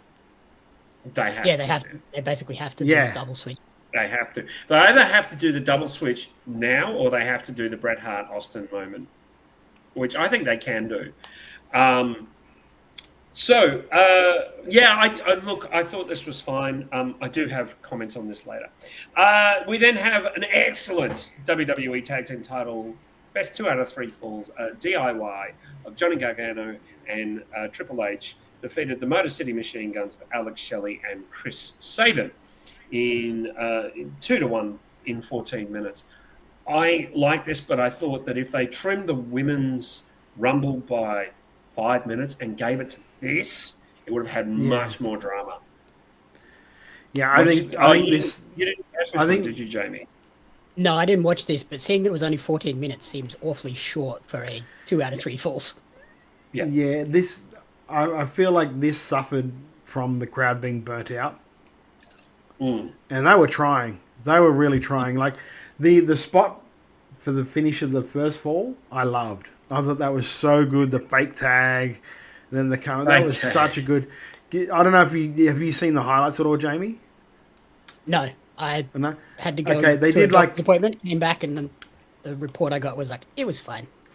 Yeah, they did like a fake hot tag where Johnny dove and like intentionally missed Tommaso's hand, but Tommaso jumped in the ring and ran across, which distracted one of the machine guns enough that he caught Johnny. He caught Johnny? Yeah, and then Tommaso came through and hit. The other way around. It was. Yes. Tommaso went for the hot tag and. Yes, and missed, and then came around. As he grabs Johnny to put him in something, thing came through. Tommaso came through with his knee and hit him, and because Tommaso was still the legal guy, it was a clean pin. It was really good, and definitely now they've finally drawn a line of who the Street Profits are, which is good. So now they're just heels. Good. We know which way to feel about them. It was all action. Like, this didn't let up for a second, which I really, really liked. Angelo Dawkins has lost a shit ton of weight. He's looking so good. Like, yes, Black is thinning, but he looked great. I really enjoyed this match. The first fall, as we said, DIY pins, and then Motor City Machine Guns got a pin back, and then DIY pins because the Street Profits interfered. I thought this was terrific, and it was great to see a good solid tag championship match. Another solid championship match, the WWE Universal and Winged Eagle title belts. At the top of a ladder, Cody Rhodes defeated Kevin Owens in 25 minutes, 22 seconds. Jamie, I know you caught bits and pieces of this. What were your thoughts? The bits I saw of this were awesome. I really enjoyed the bits I saw. So, I didn't see the whole lot, but the parts I saw were really good. That finish spot with the Alabama slam through the bloody ladder. Oh my god. Yeah, brutal. And like by the way Kevin looked on Raw, it was not kind to him at all. And Cody's out for an undisclosed amount of time, so they really did go all out. Yeah, they did. I think it was time for Cody to lose the title, but because I think and the reason I'm saying that is I think right now WWE is a heel-heavy company. It's like the heels having belts are kind of a good thing, but we'll see where that ends up, as we will see who the winner. It also led more with the Sammy story as well, because Sammy came out and really Sammy could have stopped Cody from winning, but didn't. So which gave Kevin the impetus to attack him the next night on Raw, or the Monday on Raw. So that they're going to have a match going into Mania, I expect now. And everyone knows Kevin and Sammy, those matches are just always tits. You know what I mean? They can't have a bad match. Great. No, they can't. So I really wish it was for one of the titles, but it is what it is. Like, Cody makes so much fucking money for them. I can't really blame them for not taking the title off him just yet. I think it would have opened up a lot more stories, but it is what it is. Yeah. Speaking of it being what it is, there were a lot of complaints about this, but personally, bit of a spoiler, I fucking loved it because Yeet has defeated AJ Styles, Andrade, Braun Strowman, Bron Breakker, Carmelo Hayes, Chad Gable, CM Punk, Damian Priest, Dominic Mysterio, Drew McIntyre, Finn Balor, ISHO Speed, Jacob Fatu, I'm not going to laugh, Jimmy Uso, say his name and he'll appear, John Cena, LA Knight, Logan Paul, Ludwig Kaiser, Otis Penta, Rey Mysterio, Roman Reigns with Paul Heyman, Sami Zayn, Santos Escobar, Seth Rollins, Sheamus, Shinsuke Nakamura, and The Miz. That's right, Jey Uso is your Royal Rumble champion. they did it. They pulled the trigger at the fucking perfect time. I am so pleased that it And was. as usual, the internet weren't happy with it. Oh God, yeah, they weren't. But this time they've got no like. A mate of mine was going, "Oh, didn't you watch his Wrestlemania match last year?" And I'm like, "Yeah, everyone has shit matches, man. Like, it wasn't great, but don't forget he's been there for 20 years, and he is a great act right now, and he's putting on good matches." Also, don't forget he's going to be in there with Gunther. He's not going to be in there with his brother, who has the exact same style as him, who has the exact same moveset as him. He's going to be in there with Gunther. And as short as that match, that Saturday night main event match was, this is the reason why it was. Yeah. Yeah. Like, it's the guy, like, anytime you see him come out on a Raw, he is the most over guy. Like, Cody's over, yeah, sure. He's not Jey Uso over. No. And you could tell how much it means to Jey just by that promo on Raw. Oh my God. It means a lot to this guy. And like, I don't know how you can deny like the work he's put in over the last 2 years through the Bloodline storyline. He wasn't the focal point of it, but his acting was so good he became the focal point of it in certain parts. That's the beautiful thing about that story, is that different parts of a story focused on different members of that bloodline to put all of that bloodline over. So Jey can tell this story this year. Oh, God. Amazingly. I just want to highlight what Wild Angel says here, because I agree completely. It is fantastic to see the Rumble being used to make a new star. The man is white hot, and this will be a great run to Mania. I don't think there is anyone in the company who captures that audience as succinctly and as well as Jey Uso. And for about the last 18 months, since he started the solo run 18 months ago, he has called himself Main Event Jey Uso. Even in the Bloodline, to the tail end, Roman was referring to him to butter him up and, soothe his fragile ego as Main Event Jey Uso. He fucking is now, and I love it. Jamie, your thoughts? I was somewhat shocked because I hadn't been watching, so I hadn't seen this rise of Jey Uso. It was kind of a little bit out of the blue when he was the final two with John Cena. I was like, oh God, okay, John Cena and Charlotte are both going to be the two people that walk out. So I was shocked by the ending, but also enjoyed that they did use it to build a new star. The other thing I noted too was that spear to Asho Speed. Whew. Holy dollars. Yeah. Killed him. Man, that was a great bit. It's like opening that Rumble with Penta and Ray. Oh. Beautiful. I mean, beautiful. I also want to mention the three-way business, actually, three-way business between Rollins, Punk, Reigns, the bit outside the ring, the fact that, apparently Reigns walked out through the fans yelling for Rollins, like asking where the fuck he was and shit like that. And you can see phone footage of them doing it. And stuff like this just brings it in. It makes it so much more exciting to be there. I thought this was great. I thought this was one of my favorite Rumbles. It was a little bit long. I will admit there were moments where it got a bit slow. It was over 80 minutes. It didn't need to be 80 minutes.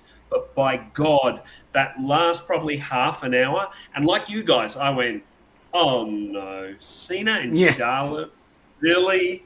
Come on. I thought this was a new era. Like I was doing, all these things were going through my head. And then when Jey won, I was like, and all Sunday night, because I couldn't watch it live. I had commitments, but all night I was walking around just going, yeet, because it's fun to say. And also he did it. And I want to see his evolution and where the steps go next. And I hope they are consistent with this. It will be interesting to see what happens at the Elimination Chamber, though, because that The thing I think this men's match did a little bit better than the women's one was build those secondary stories. That women's match better. really was much of a muchness just the Charlotte story. This one had that triple threat moment, the LA Knight Logan Paul sort of stuff going on as well. So I think it did a better job of setting the foundation for a few more different stories. Yeah. Damien Priest and Drew McIntyre. Business. Yeah. And I really liked that that graphic at times. There were a couple of moments where I was like, it's not designed very well because when it had the people's heads on it, it was covering up info at the top of it. Oh, okay. But when that wasn't there, but like the stats, I was like, that's a great idea.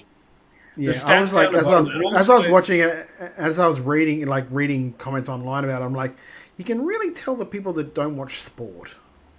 And also the flags. The flags of where people are from. Yeah, I thought that was a nice touch. Lovely touch. That was a nice touch. Really? Only one technical Australian on this show. Yeah, Nia Jax. Yeah. No Grayson, no Zaria. He's gone now. He's gone now. No Rhea. No Rhea. I was like, oh, there's no Australians on this show. Yeah, yeah. Nia held up her end of the bargain very well and put in a great performance. I think she was terrific in that women's rumble. I must admit, I love when Joe Hendry's doing his spot and Sheamus just in the corner enjoying it.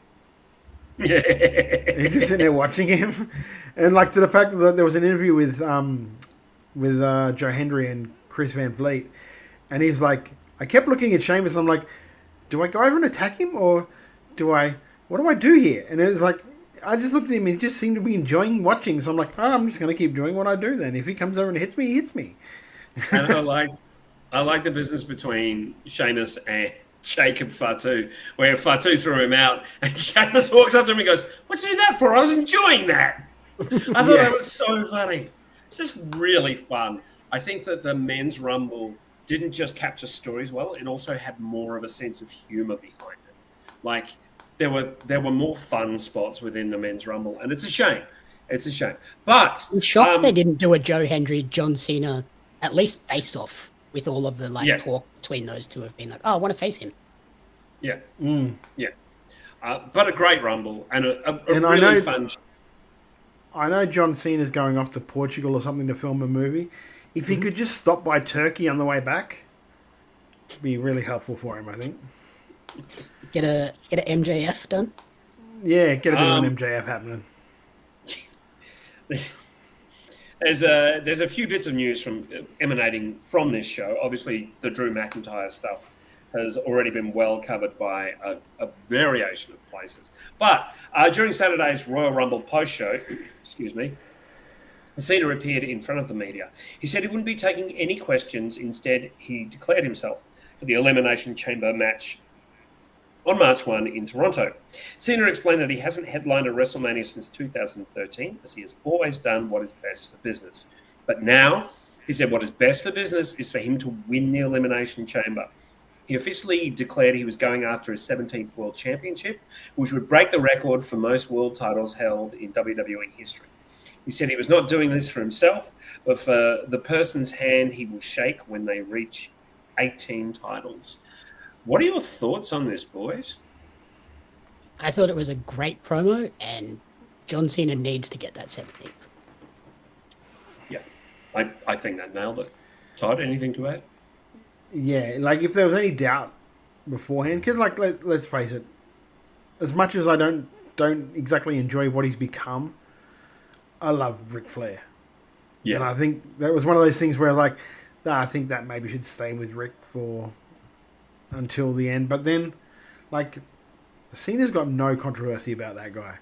Like, unless we find out in 20 years that he was a mass serial killer and has been hiding this the whole time, and that's why he's like so socially awkward.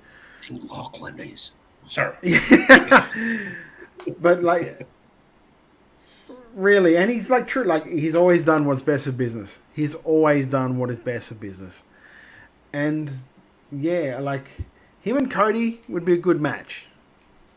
I'd be very interested in the way that the crowd goes with it, though. Yeah, I think it'd be a good match, but I don't think the crowd would enjoy that match. Yeah, I don't know, but would the crowd be Rock Hogan?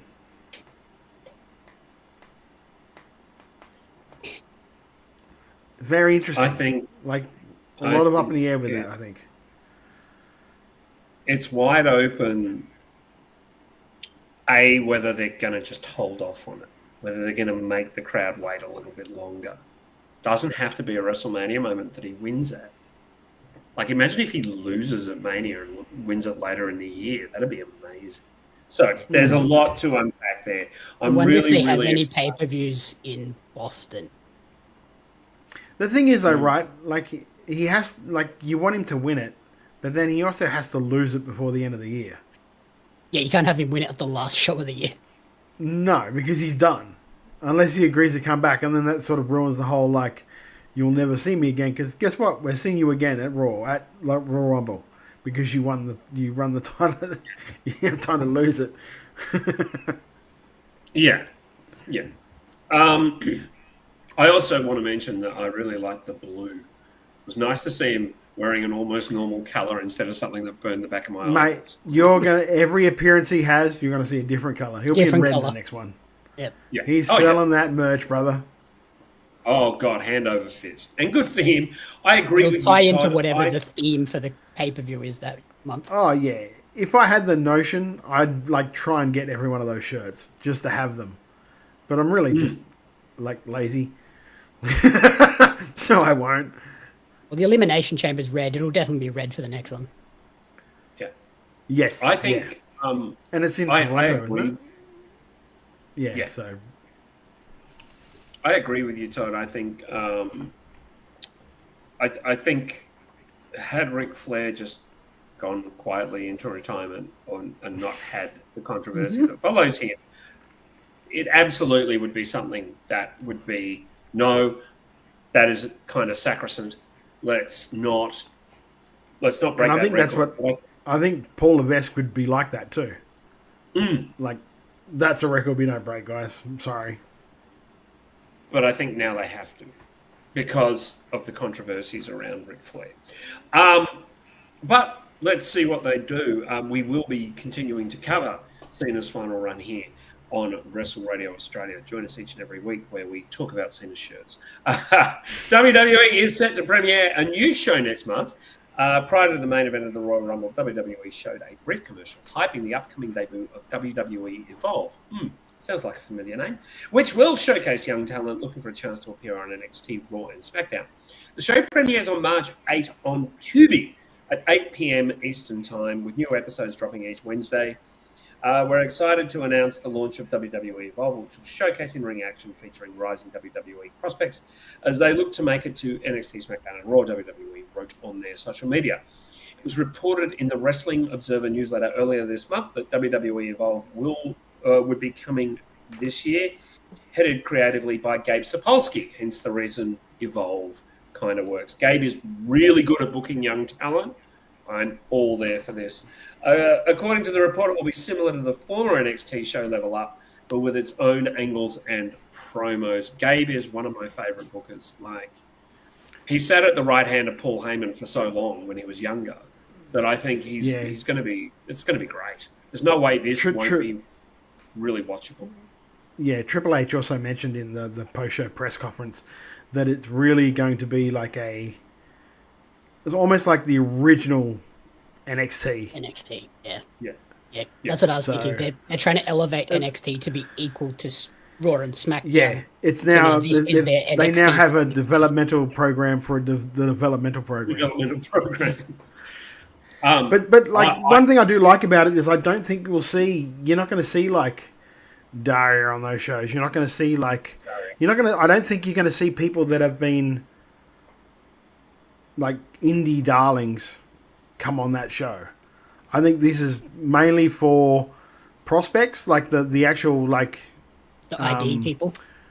The WWE ID people, and also like the people that are dedicated, like started training at the Performance Center. So I'm very interested to see what they do with it. I'm going to watch it at least for the first couple of weeks to see what they do with creative and all that. Because if it does just end up being like Level Up, it's a missable show. I'll jump in for a brief moment, and then I've got a question for you, Jamie. I feel that this is going to be something where we will occasionally have someone from NXT visiting, and especially to anchor some of the initial shows. So, we might have someone who's not being used on NXT very often showing up and wrestling matches. And I think that'll be good. That'll be really, really good.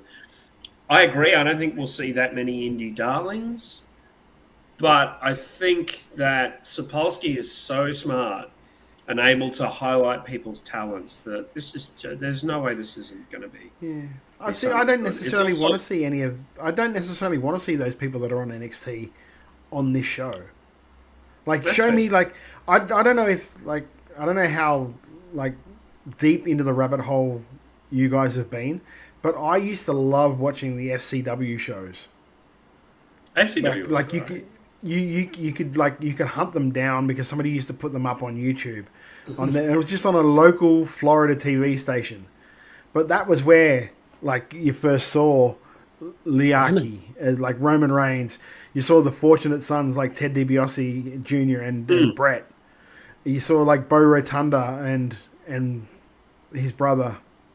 You saw like Bo and Wyndham Rotunda were there as a tag team. You saw, like Sheamus. I remember seeing Sheamus there when he was Sheamus O'Shaughnessy. He was the full name. JDC was there. Yeah, JDC, and they did like a really good angle with which they ended up repeating, but not as well on NXT.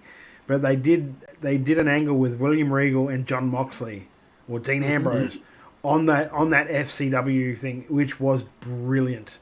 It was so much better than what they ended up doing on NXT.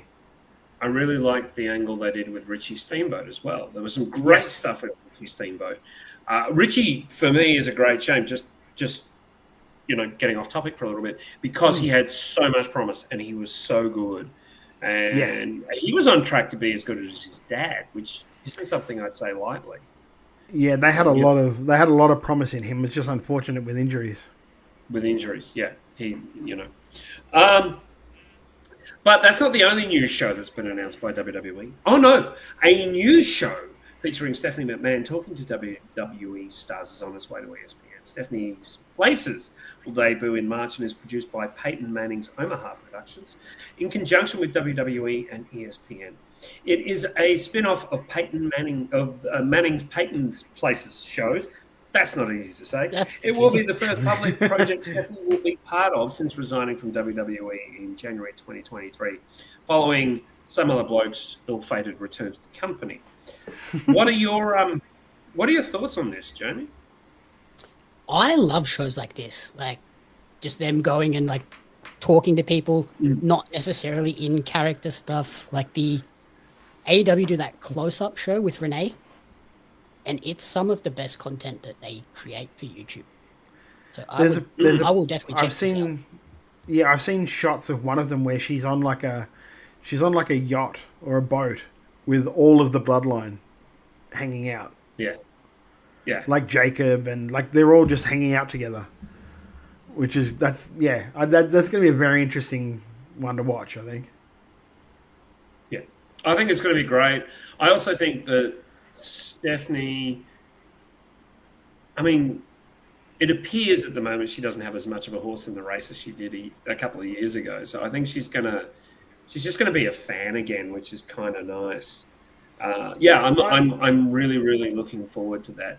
Now, Jamie, have you actually? Sorry to jump in before you do. Have you actually seen that there was a behind the scenes thing that was on? I think it's on the WWE Vault. It might be the Vault, or it might just be the main channel. I'm not sure. Where they did the behind the scenes thing of Shawn and Taker, like presenting the thing to Hunter, and then afterwards they all go to lunch upstairs. And they keep talking about it. Like, did you tell Stephanie? It's like, we weren't going to tell her. She would have told everyone in a heartbeat. We're not telling her what was going to happen. And he's like, "Oh, I thought you were here." He goes, "I thought you were here to promote the LFG show." And Sean goes, "Oh, I should have said that. Why didn't I say that?" Yeah, it was lovely. It was very, very nice. Now, Jamie, the WWE Evolve show is going to be on Wednesday nights. Do you think some of the WWE fans that don't have wrestling on Wednesdays and might tune into AEW, do you think that's kind of going to lose a few heads watching AEW, or do you think it's going to help? I think, if they're hardcore WWE fans, yeah, they'll watch that. But also, if they're hardcore WWE fans, they're probably not watching AEW anyway. Yeah. Besides that, like, I don't know how many people are watching Tubi. Oh yeah. I've watched a few movies. You know on what I there. mean? Not good. No. Some of them are good because of how not good they are. Yeah. There is a lot of really like left field wrestling on there though. Yeah. A lot more than you would think. Like Memphis stuff and like I don't know how they got it, but it's all on there. Memphis is great. I'm a big fan of Memphis, but Megan Rain. Speaking of AEW, Megan Rain is once again Bain. Sorry, Bain. It's a B. Megan Bain is once again under contract with AEW. AEW head honcho Tony Khan announced the news on social media Saturday following Bain's quick victory on Collision. Is she going to make much of a difference, Jamie? I think if they give her a good push, she can. I think she's very entertaining and has a cool look, but they've got a lot of like Chris. If Statlander's around, they've got a lot of entertaining women with good looks, and they're not using them. But they've got a lot of women that look kind of like her too. Statlander, Willow, bigger girls. So it'll be interesting to see how they use her. It will indeed. Adam Copeland, or Cope, as he's known now, issued a challenge to AEW champion Jon Moxley for a title match at next month's Revolution pay-per-view. Todd, what do you think Cope's chances look like? I mean, he's not going to win the thing, so it's going to happen though. I think Moxley turned him down today, which set up what's happening at Grand Slam. But I don't know if the Grand Slam, if they win that, he gets the title shot or not, or it's just a match to have a match. But that's the direction they're heading. It's going to be Cope and Moxley at Revolution. Yeah, almost certainly. Jamie, what do you think? You think the Rated R superstar is going to take it out? No. This is just a two big names. Put them together until Darby or someone is back and ready to go. Yeah. Someone who is leaving AEW is Maria Kanellis. She's departing with her contract expiring at the end of January. Kanellis sent out a message on her social media accounts revealing that today, what was then January 31, is her last day with AEW. Her husband, Mike Bennett, is still with the promotion despite Maria's departure. I think that's a bit of a shame. I think they could have used her really well. I think.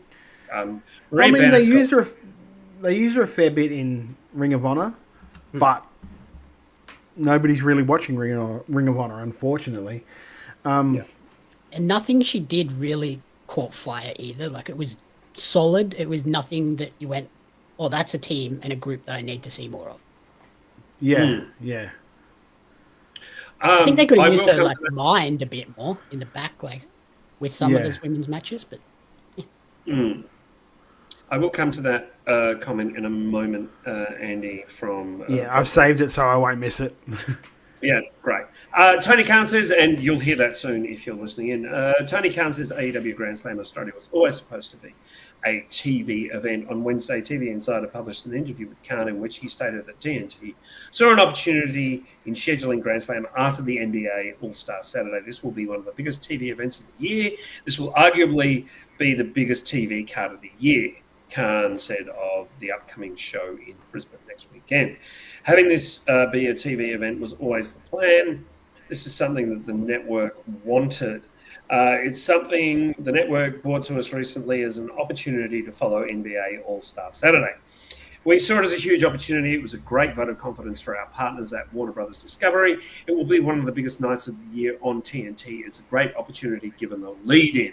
A comment from Matt Hustwaite is, hope I give this justice, Matt. Oh, shit! Yeah, if it was the case, if that was the case, then why did they accidentally put the wrong graphic up for the time? And then why didn't they just come out and say this from the get-go? You don't book a 60,000-seat stadium for a TV event either. No, for a TV show. Yeah. No. Like, if they had originally booked the Brisbane Entertainment Centre, I would believe this. Booking Suncorp, not a chance. No, especially for it's like a 2-hour show, apparently. Yeah, I think we'll get 2 hours of Collision, and we might get an hour of ROH or something before. Maybe. If we're lucky.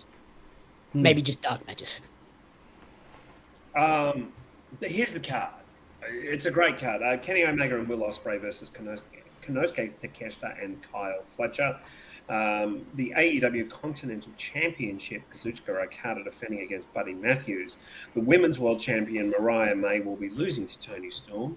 And finally, Jay White and Cope against John Moxley and Claudio Castagnoli in the Brisbane Brawl. I mean, it's a great show.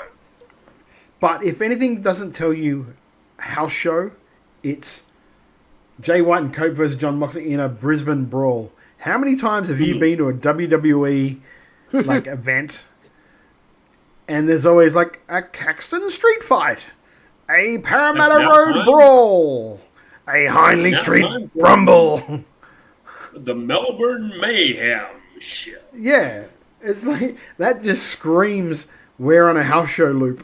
Yep. Unfortunately, street fight. Yeah. Now, importantly, if you are going, please know that the Shawcliffe line is down for Grand Slam weekend. So there will be replacement buses. So if you're going and you're going to catch the Shawcliffe line, which I think is the only way to logically get to the venue, Tony Khan has put that as well, and it's down. It's a real shame.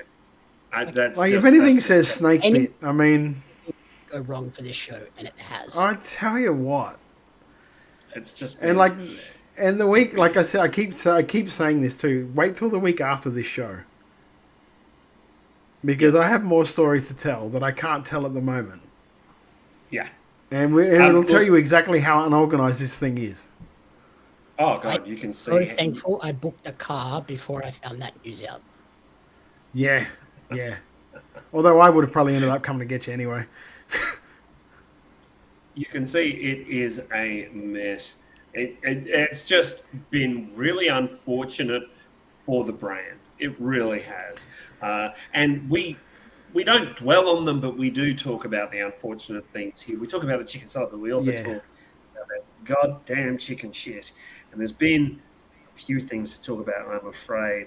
I've got mine ready to go, but I want you guys to go first. Jamie, what's pissed you off this week? Just the total shit show that is AEW Grand Slam at the moment. I went from being that excited, I booked all of my accommodation, flights, everything that I could book at 3 a.m. when it was announced. And now I'm looking at it going, I would like my $1,000 back, please. Todd? Yeah. What's up with you? I've got like 3, so Go for it. I know one of them. The one of them I called during the week. But I think that's the show one. Let's be fair. Yeah, it's probably a show one too. Is it that I don't know if they released him or if his contract expired, because nothing's really been clear about it. But they've WWE have let go of Brendan Vink or Elliot Sexton or Duke Hudson, as people would know him. Or Tony Modra. Or Tony Modra, exactly.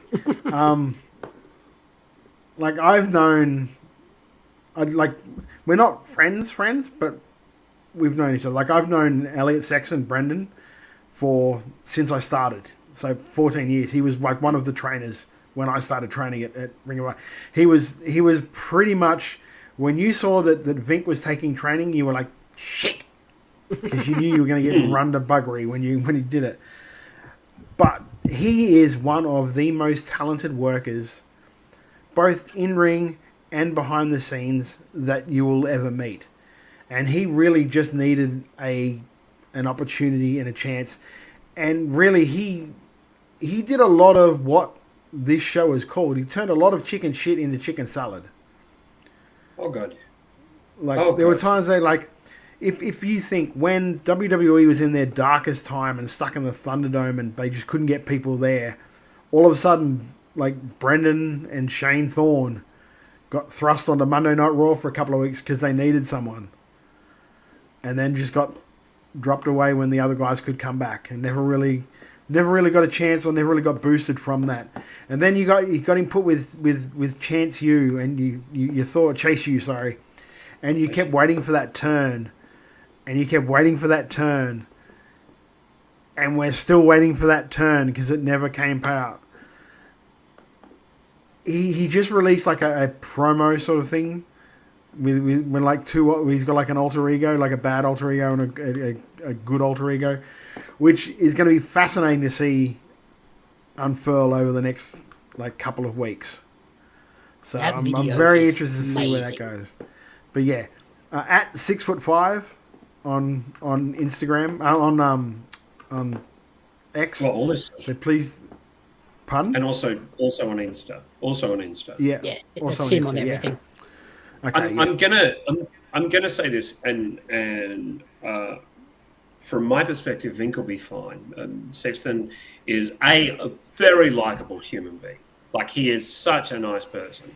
I've also like crossed paths with him.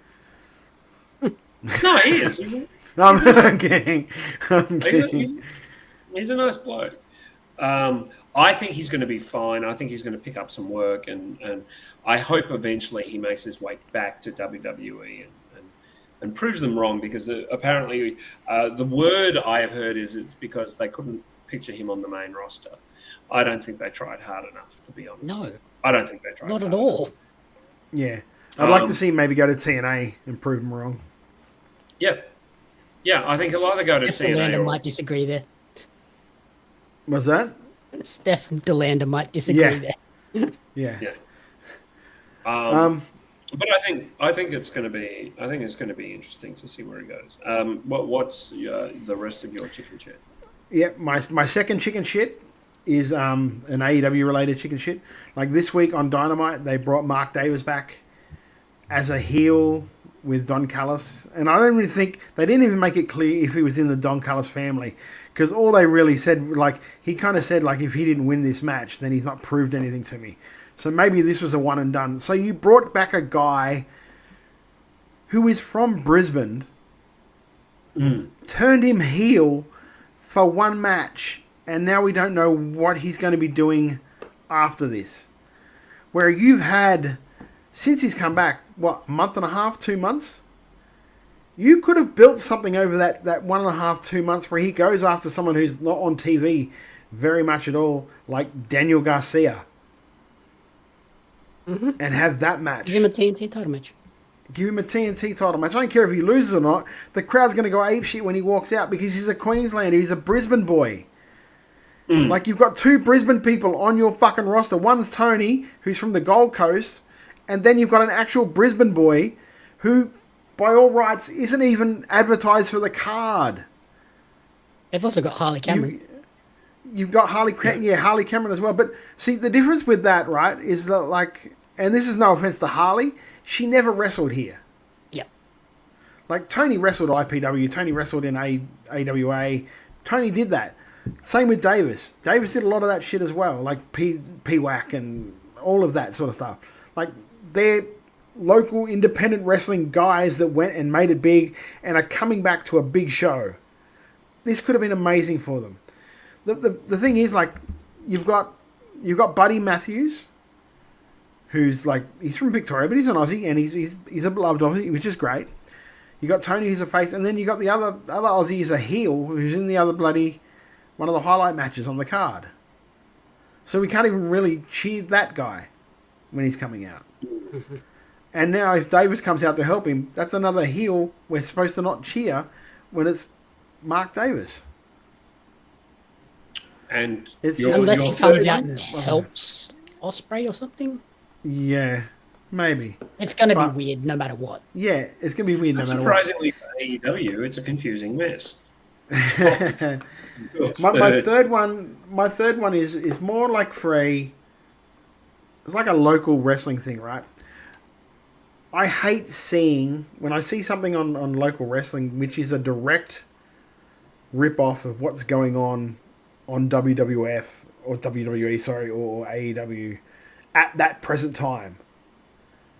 Do you know what I mean? Like, because I don't want to go into specifics because I don't want to bash the people that are in it. Because like some of the people doing the stuff that I've mainly saw, I'm just like, oh, that's unfortunate. I really like them, but it's just like they're seeing this on TV, probably done a lot better. So why are you doing it to give people alternate entertainment? Because they're already seeing that.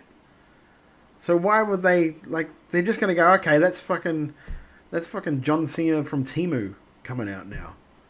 It's like, I see the guy on TV every week. Why do I, I've seen this story. Why are you, there are thousands of stories to tell. Hell, I fully admit I rip a lot of stuff of wrestling I've seen.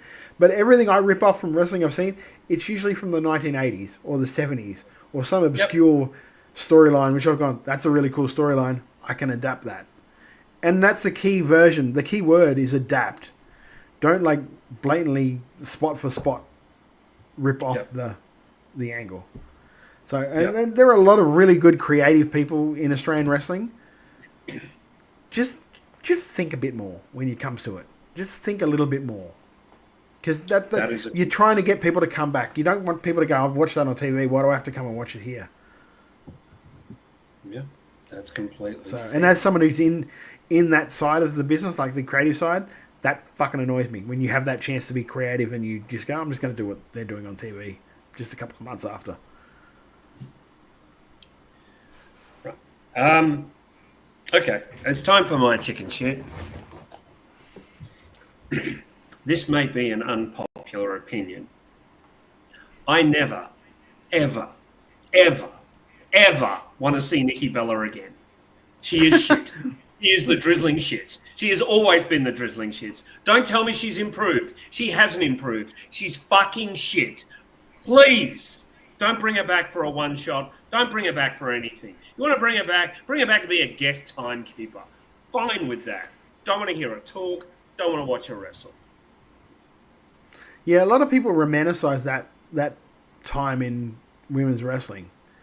It was a try. Because they didn't really, I hate to say it, but they didn't really break barriers. They weren't very good in ring. No. The best of them let's face it, Molly. Trish, Lita, Molly, Victoria. Yeah, they're your four bests.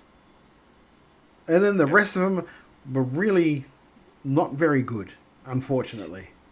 I just want to point out Keanu Reviews is either laughing at me or with me, I can't tell. And Beth. Matt Hustwaite saying he considers that to be an incredibly popular opinion. Matt, I should put you on the show that.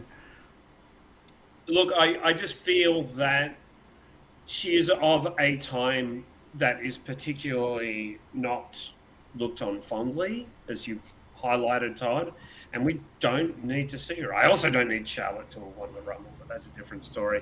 And that's more because she shoved down our throats. There we go. But we don't just have the bad, because there has to be some good stuff out there. There has to be some stuff that we like. Jamie, what did you enjoy this week? So it's two things. It's basically on the same vein. It's two people getting bookings. So Indy Hartwell coming back to Australia. I'm super amped for that. And the other one is Lena Cross getting Mania stuff. So she's going to be in the States for Mania weekend. I don't know if we see Lena back for a long time. Yeah. You don't reckon? I think she'll be back for a couple of months and then we'll see her. Yeah, I think it's like one of those things where it's just the right people are going to see her that week and then farewell.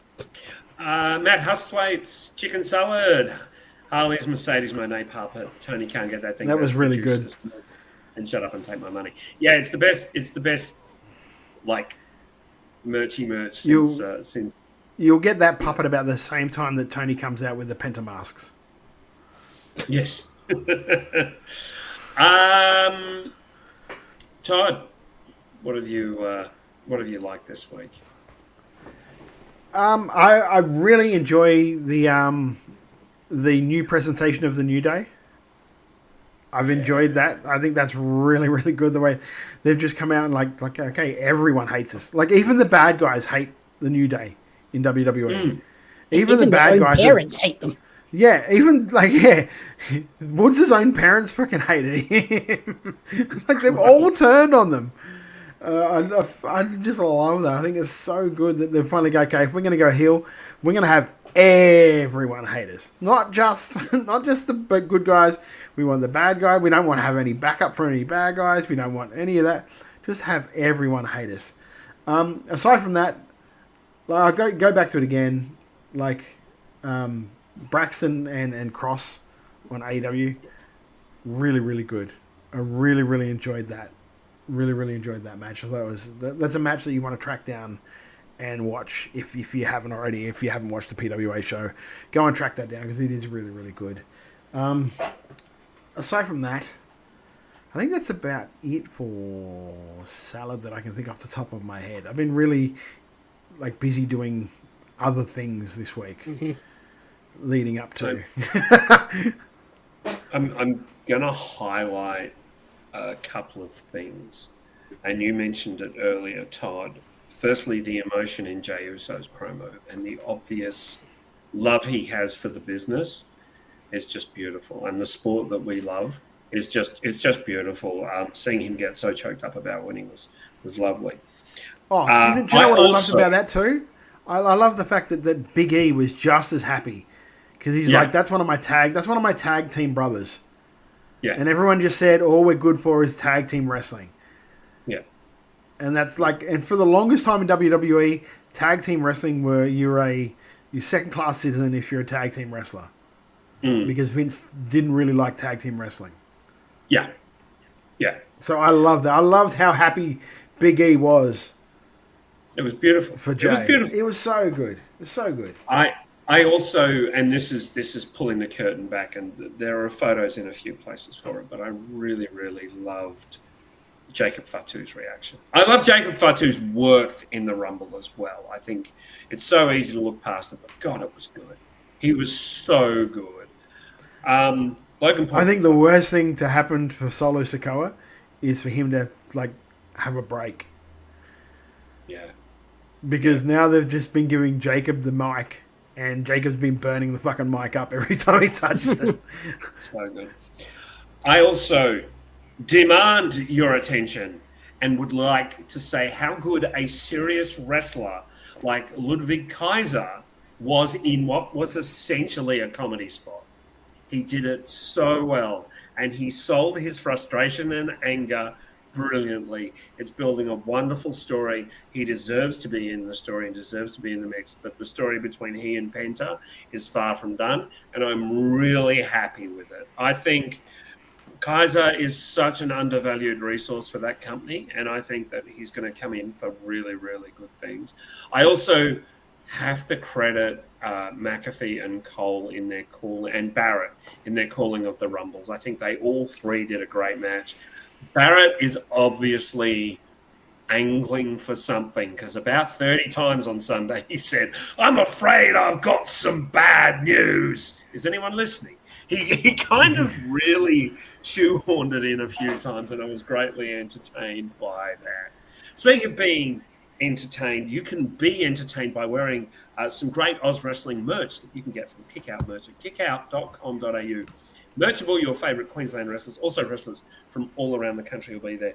If you want your merch on the site, please contact them through their Insta page.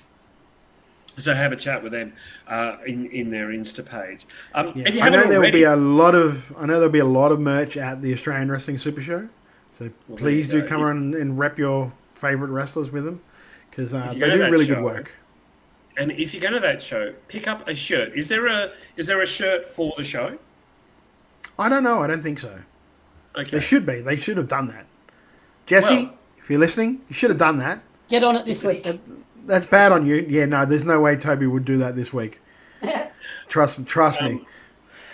Either way, if you're going to go to that show, do yourself a favour and pick up at least one wrestler merch. I recommend Lena Cross, because as people have already said, we do not know how much longer she'll be around. Now, last year, around this time, we were saying that about a certain red-headed lady who has now debuted in NXT. Trust us. We don't know how much longer Lena's going to be around. I don't know if Mitch has got merch there. I've told him to fucking do it. I gave him the design. Whether or not he's got the merch there for it, it's going to be a completely different story. Does Mitch ever listen to you? Well, yeah, but sometimes. You know, it's sort of like with Mitch, it's very much like herding a cat. Like you think he's listening, and then like he just all of a sudden he just saw something shiny and went off and like, for fuck's sake. But no, I just there's the funny thing about him, because like when he's in the ring, he's so amazing, but outside the ring, it's like, Jesus Christ, brother, can you just focus on this one thing right now? If you haven't already, make sure you subscribe to Wrestle Radio Australia. It's free, and you can do it on YouTube, Apple Podcasts, Spotify, or wherever you get your podcasts from. If you do stop by Apple Podcasts, give us a rating and review while you're there. Give us 5 stars. Oh, Jamie, what? We can talk about those in a minute.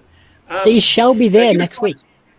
Oh. It helps us get inside more ears. Socials at Wrestle Radio. Oh, there are socials. Of course. Jamie, you make Oz Wrestling cards. Were you holding something up a second ago? Did I miss that while I was reading notes? Oh, my goodness. They look amazing. Todd, Lachlan, they will be there next week. So, there we go. Come say hi. Get your hands on those before anyone else does. Are you ever going to put yourself on an Oz Wrestling card? God, no. Not a chance. I hate taking photos of myself. It's all right. I'll screenshot one of these, mate, and I'll make one for you. I'll just call it Todd's Wrestling Cards. It'll just be a one card edition. One of just one. Jamie. One of one. Just one of one. Don't forget, you can follow us all on our socials. Jamie is at Jamie Abs Media. He's also at Pario Magazine and at Oz Wrestling Cards. ParioMagazine.com.au or just .com, Jamie? .au. Just .com? .au. ParioMagazine.com.au for all the information you need to know where Jamie is headed next. Next, of course, next weekend, he'll be up there in Queensland. Todd is at Beast Eastman, where you can regularly listen to him ranting and raving. But no, you can regularly get Todd's opinions because he's pretty upfront. And I'm at I think the best thing you can find me on is I'm just celebrating the Lakers at the moment, so it's all good news for me. It's all good news for me. What are the Mavs thinking? You can follow me on Blue Sky, but more importantly, follow Wrestlemania. That is at Wrestle_Brania. Adelaide tickets are moving. Melbourne tickets are moving. We're announcing Melbourne cast soon. We're announcing Adelaide cast soon. There's been a couple of things that have happened there.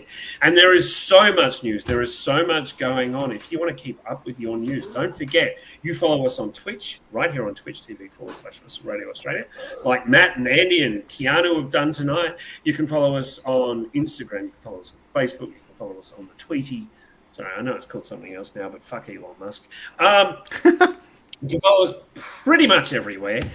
Why don't you do so? Why don't you follow Lachlan Albert at Fuck Edward Dusk is Coming to Kill Me.com.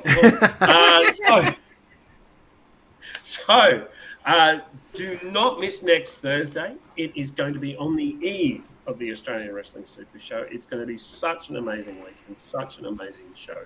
You do not want to miss making chicken salad next week. Anything more to add, gents? Yeah, my computer worked the whole show.